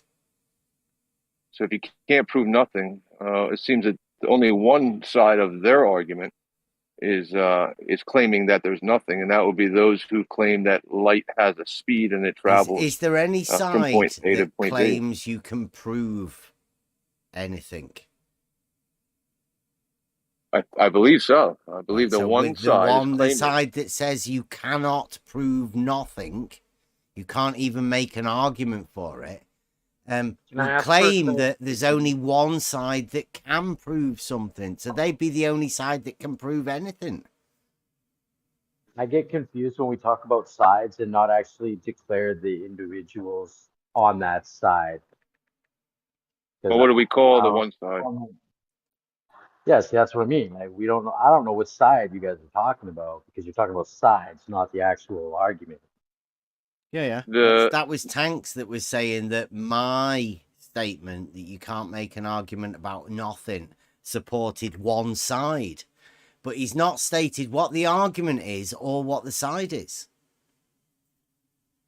Seems a bit messed up, doesn't it, Tanks? Do you want to clarify your position again, please?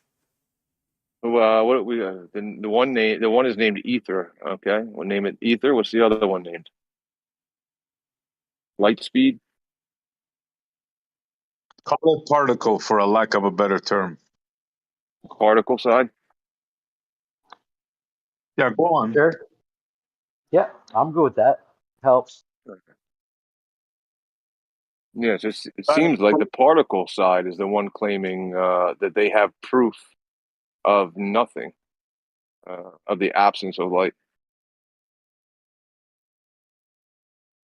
They didn't say they have proof of nothing.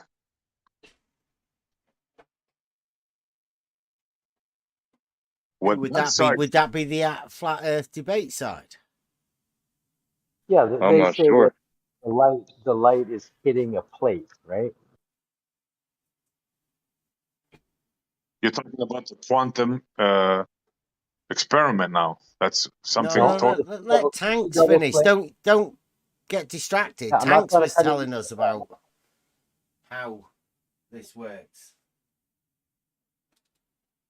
So very simply, I mean, if we're going to use the logic that whoever is trying to prove nothing, right? If the logic is that they are obviously the ones who are, they can't do it, right? So they're the ones trying to prove something that's incorrect, which is nothing. right? They're trying to prove nothing, Jackie. Who is trying to prove nothing? the particle side. They never said that they're trying to prove nothing. They're trying to prove that light is traveling from point A to point B, simply because the light itself is moving and traveling. Yeah. No, that's not what their side. But that's not what their side is claiming. Because if you listen very carefully, when Nathan Oakley was talking about the light, quote unquote, traveling, he didn't say that he actually knows whether it's traveling or not, because all they get is an indication mark on the photoelectric plate. Instantaneously, I might add. Okay. Yeah. Okay. Fair enough. Yeah. But that light though left the what do they call it? The gun and hit the plate, right? And the ether side says it was already at the plate. No, they say it was everywhere. It's crazy, man. It's like I mean, it's. That's why I say you're arguing about stuff that is very, very difficult to even imagine. I would say impossible to imagine. You cannot imagine same thing, and you know that this is same thing being in two different places at the same time. It is Well, I sorry, paper. go on. That's it. Well, no, What I I just said. I think there's a big difference in the difference between light and illumination. The sun is a light that illuminates the earth. Okay, I have no problem with light because in my very simple theory of light, it works utterly the same as sound. So this is vibration of some object, which causes vibration of the medium. It would be air, and whatever in air is, and that's it. This vibration is coming through the medium to our eyes, like sound is going through the medium. It is air, vibrating air to our ear, and with the sound, it is easy to prove because we can detect movement of vibration of our membrane in our ear, and we know how speakers work, and that speakers this membrane is moving and causes the air to move. And for me, Right. this is the same All right. with the light. Okay, wait. Okay, can I just give you an example? So your eardrum senses the vibration. Your eyeball doesn't have a drum. My eyeball is Yeah, because that's the only way you can see light. You don't hear light, you see light with your yes, eyeballs. of course. So it can't work the same way as sound. Why? Otherwise, you would use your ears. No, because the difference is only with frequencies, because the membrane is operating in certain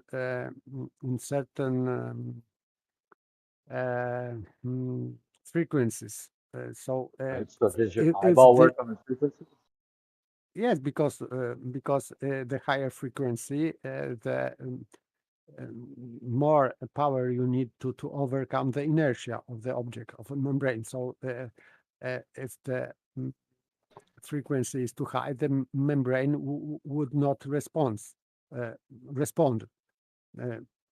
So, but the eye is just, for example, your what is called lens, just vibrating according to air vibration coming to your to your eye. That's it. And this vibration is going to your retina, and that's it. So the difference for me, this is me. I don't take it as scientific explanation, but for me this is analogic to how is sound propagated. For No, me, I'm with you, that's Paper. it. It's just I work in sound. Like I work with sound every day, and I work with light as well. I also work with electricity, and I see more of a correlation with electricity to light, whereas the only way to get sound is the movement of air. You don't even have to have any electrical things to make sound. I But you would have to have say electrical.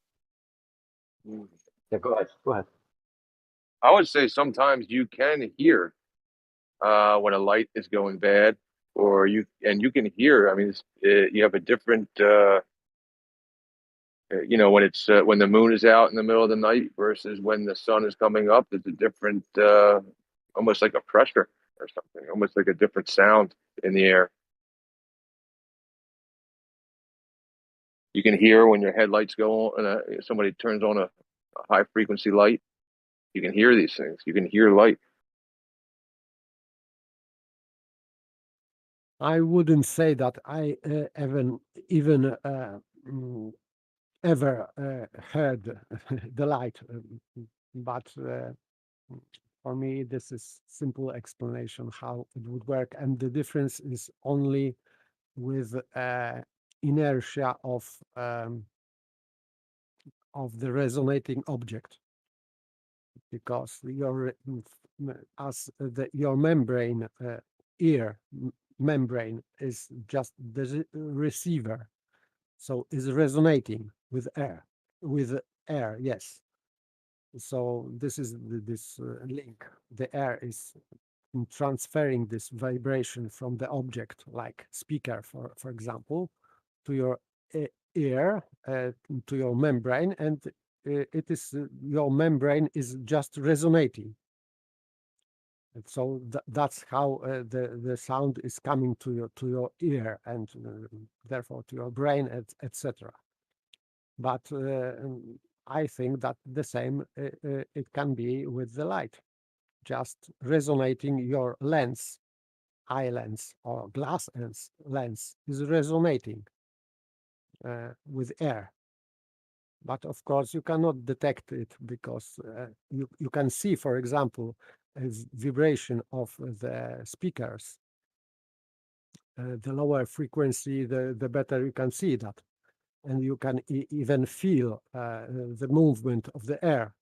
If for example, there are bass sound, so you can even feel the movement of air.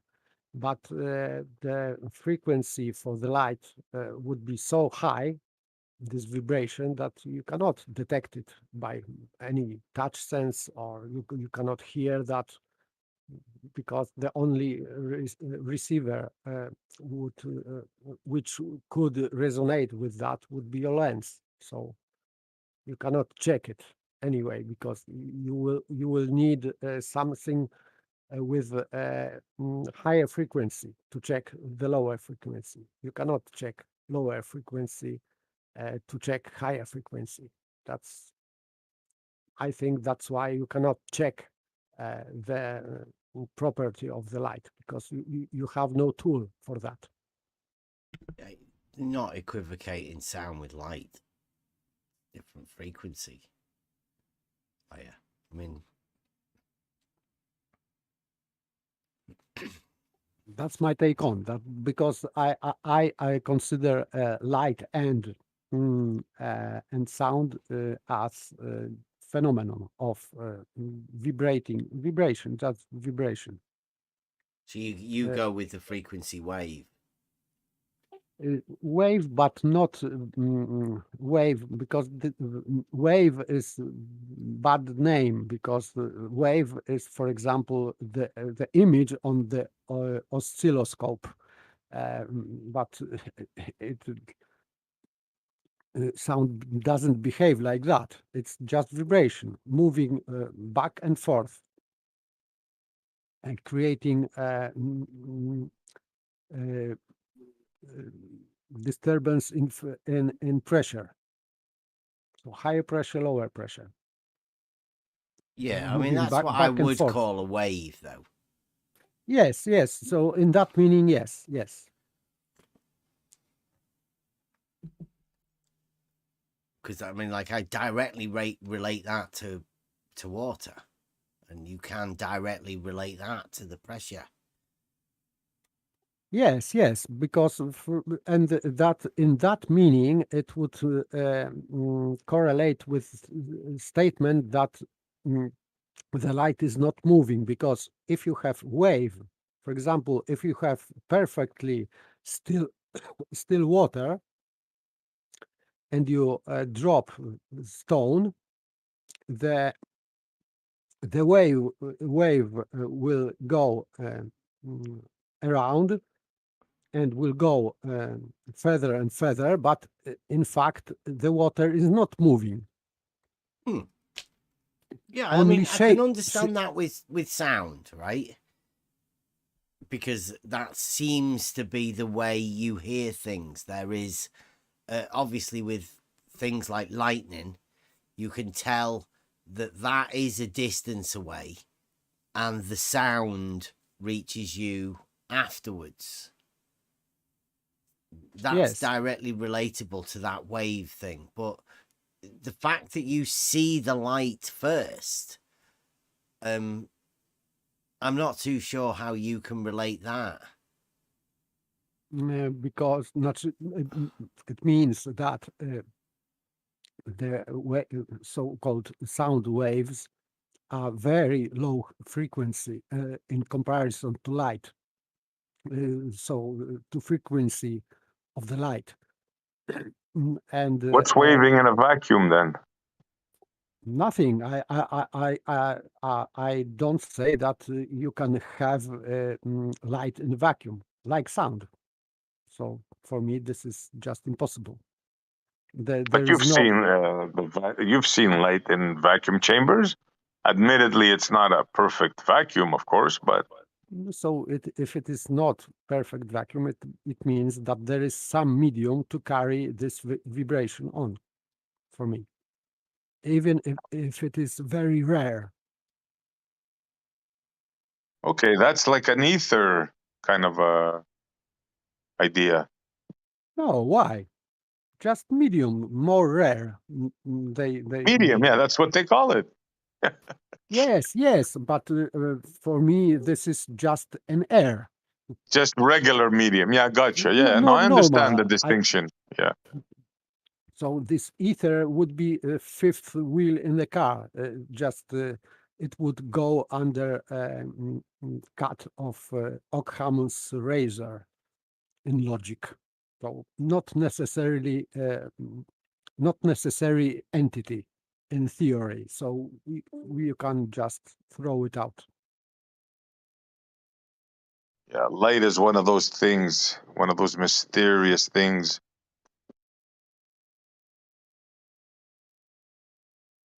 Yeah, your theory could be just as good as any other one, Paper. I mean, Yes, I won't pretend to know what light is. I won't say I know what light is.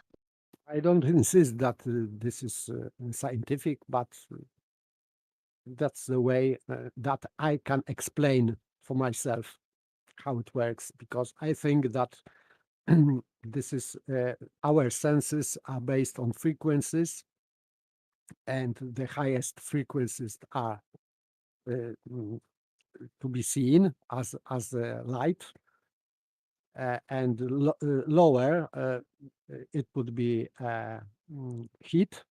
So this is like touch sense, but we perceive it as a heat, a warm. And if we go lower and lower, that would be sound. And below sound, there is only real movement, real touch sense. So the pressure, for example, on our skin, but with lower frequency. That's it. So that's my simplistic explanation for senses, how it would work. But that's me. Yeah, fair enough. Yeah.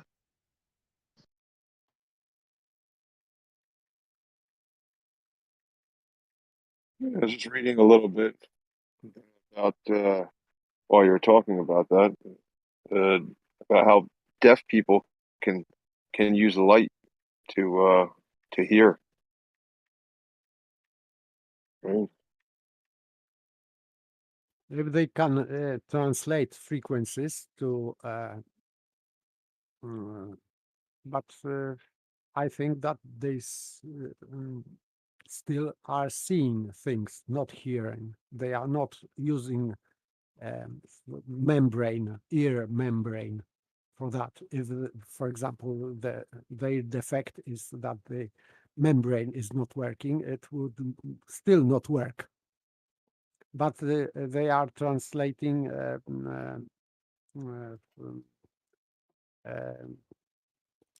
the sound, real sound, through just bones, head bones. But this is not very good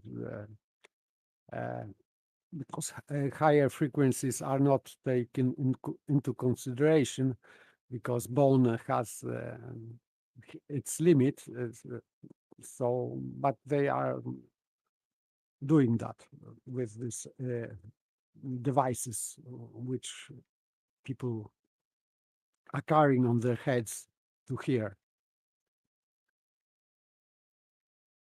Yeah. I mean, yeah. So you're kind of checked into it. It sounds like they're shooting some kind of a laser or putting a laser chip in the brain that puts a light to the sensory for vision. I mean, for no wait, where did you say? Yeah. They're shooting a laser light. I'd have to keep reading. I think that they are putting just on the head. I saw that things that people and children had on their heads if they had really severe defect of hearing. They literally couldn't hear anything, and maybe that's the way. But I think that this is the way of vibration of head bone. And sometimes through teeth, because teeth are also good resonators. So they are doing these devices through teeth and yes, and head bones, but also through teeth. There is a story about Beethoven when he was getting deaf more and more. He allegedly to hear what he's playing on the piano. He just put his some brass something ruler in his teeth, and he could allegedly he could hear what he was playing by resonating teeth.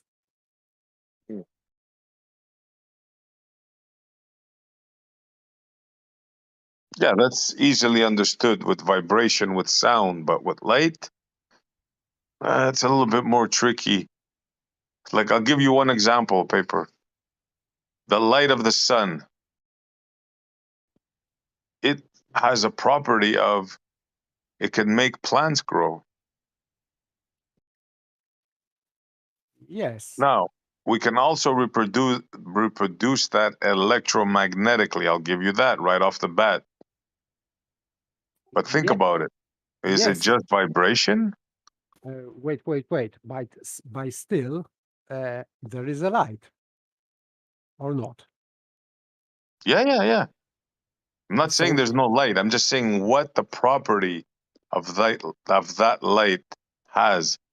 It has a property not only to illuminate so we can see in the dark, let's say, right? But it also has the potential to grow our food. Not the potential, it's a necessity for plants to grow. Yes, It's not just for our vision. Yes, but still, for example, this is a light bulb. So that's why I think that the sun is just a light bulb, like normal light bulb produced in factories. Yeah. I understand what you're saying, but it's what I'm trying to say. It's more than just vibration. No, I would say that the sun is doing the same as light bulbs. They are just vibrating and in such and such frequencies, and that's how light is produced for me. So not a That's it. thermonuclear No, reaction, like they say. I don't know. I am not talking about the what the sun is made of. I don't know. No, I would And even agree with you on that. I've said it before. Because of this property of plant growth, I believe that the sun cannot be a thermonuclear reaction. So I'll tend to go with the electromagnetic thing way more than a ball of gas, if you know what I'm saying. yes, I really don't know. I really don't know. Yeah, But I'm just guessing now. Yeah, obviously. Yeah. I am talking about how that I don't deny that the light can be produced by many ways, but for me the last outcome is just vibrating something producing such frequency that we can see that. And for example, the sun is and this old light bulbs are producing not only light but heat also. Old are very hot, yes. So they are producing like sun, not only light but warm, so heat. Well, not in the normal kind of heat, right? Because in between us and the sun, well, we don't know what it is, right? So it's a stupid way for me to, but what they say it's cold, right? So this heat is not coming to us if we're to believe that it's cold. It's not coming to us like the campfire kind of a heat, the way you're saying. No, I am saying heat not as an object, but just frequency. Below red, below red, it's sub-red, or I don't know how it is in English. Below Yeah, red. I see what you're saying. Yeah, okay. Infrared, All right. yes, infrared. Infrared, yeah. So that this is just infrared because we know that red is some kind of frequency, and below this is infrared, and this is heat. For me, this is just vibration in that kind of frequency. Just it. So from this frequency to this, we have red. From this, infrared, and we sense it. We can sense it as heat, and lower is sound in different sounds, because we can resolve frequencies from 20 kilohertz to 20 hertz even, and below that would be just touch. We can detect movement.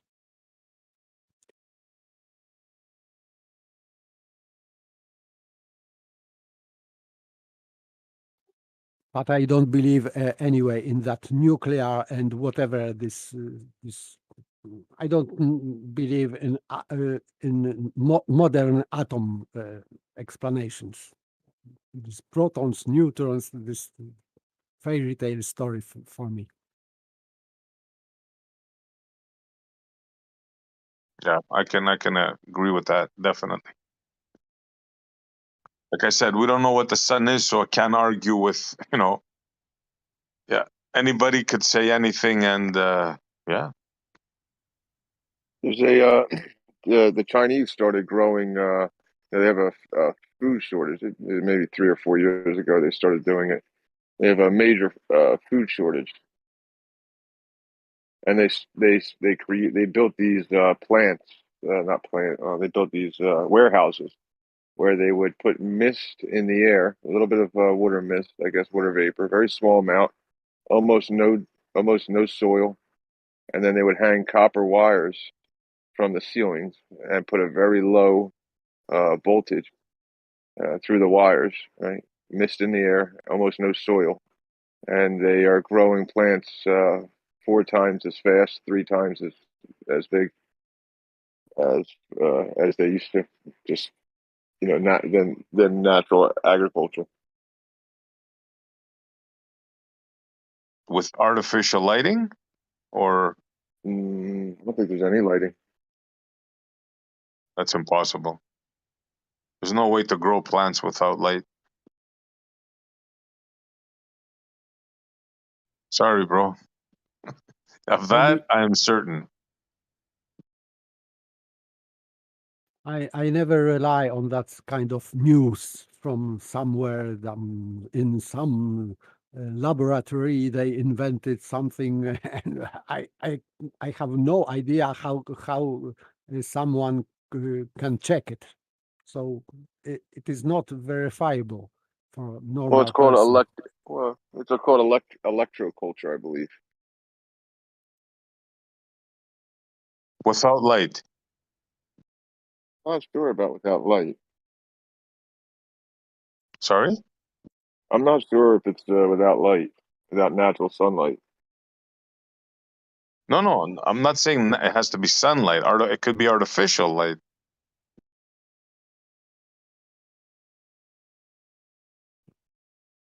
Looks like there is natural sunlight as well. Let me see if I look it up. But it has been replicated by others. And the main difference is let me put this article in. I haven't really read this article. It just is general. But the main difference that they do is they don't use much soil, as much soil as they used to. And they put a light water mist in the air, and then hang copper wires in the room, and then put a charge to the wires to grow the food. You know, much faster and larger. So yields could be increased by 20 to 30% by sustainability. They don't use that. There's no pesticides. Yeah, so it does 0 pesticides, and 30% growth rate.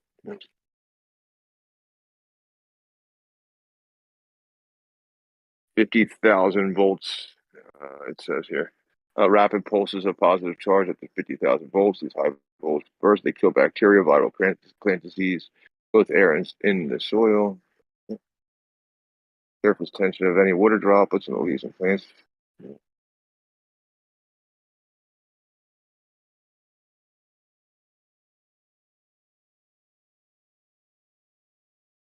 All right, I am off to bed. Thank you very much for the sim. Good night.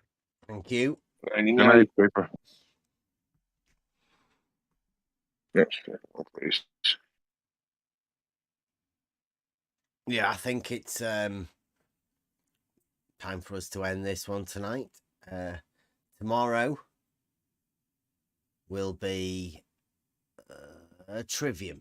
I think we're going to be going back over some of the old stuff we did when Raven was around. Going back to the beginning of Trivium. Hopefully we can go over the original Raven presentation. I think it's about time we went back to go and check out what happened at the beginning of the Trivium time. Catch everybody up. Thanks for watching, everyone. It's been a slightly different from the usual, but I think this is the sort of stuff we are going to be doing more of. It's just people's opinions of the way some people see things. Some people may see them different than you, may give you a new insight into other people's minds. That's the only way that we get to do that, is by hearing people talk and having conversations, discussions about different opinions and things. If we can't have those different opinions, we're never going to hear them. We don't want everyone to be the same. So thank you very much for watching. Anybody got any final words for tonight?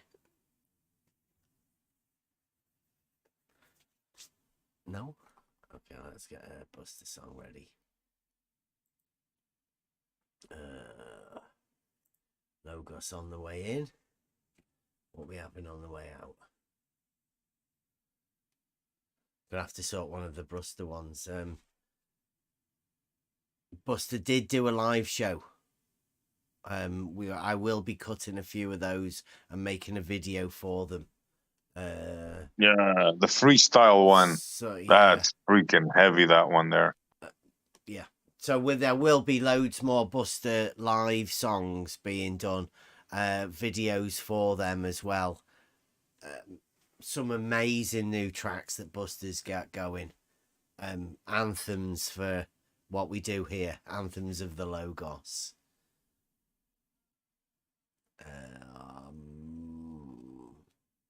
Okay. I know what I know. He didn't really do any of those, did he? So, okay. Thank you very much. Join us tomorrow, 8 o'clock p.m. UK. Some other time and everywhere else. Thanks for watching. See you later.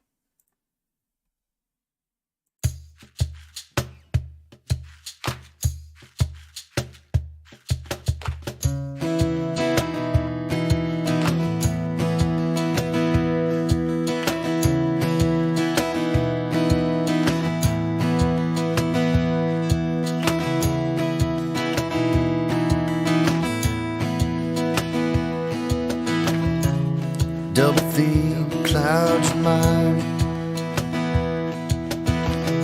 If you walk that road, you'll be left behind, like swaying branches in the air,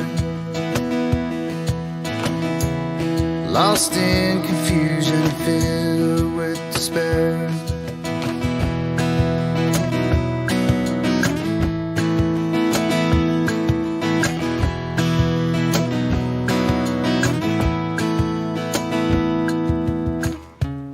Arguments and fallacies taken from the book of lies and deceit. There are those who will never see the gift of Logos that was given to me. And I know how water flows, I know what level shows it. You'll be wasting your time trying to change what's been defined. I know what I know. I know what I know. You don't know what you don't know. Blackpool paradox.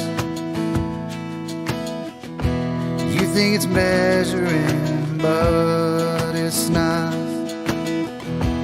It's optical phenomenon.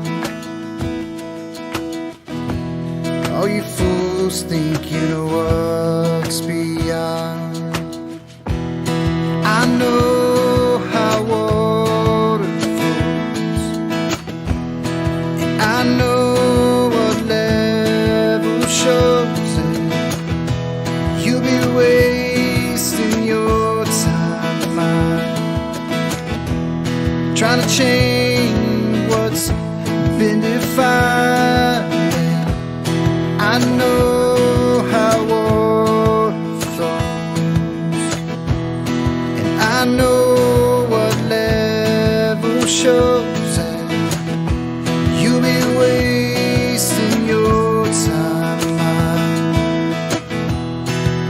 change what's been defined.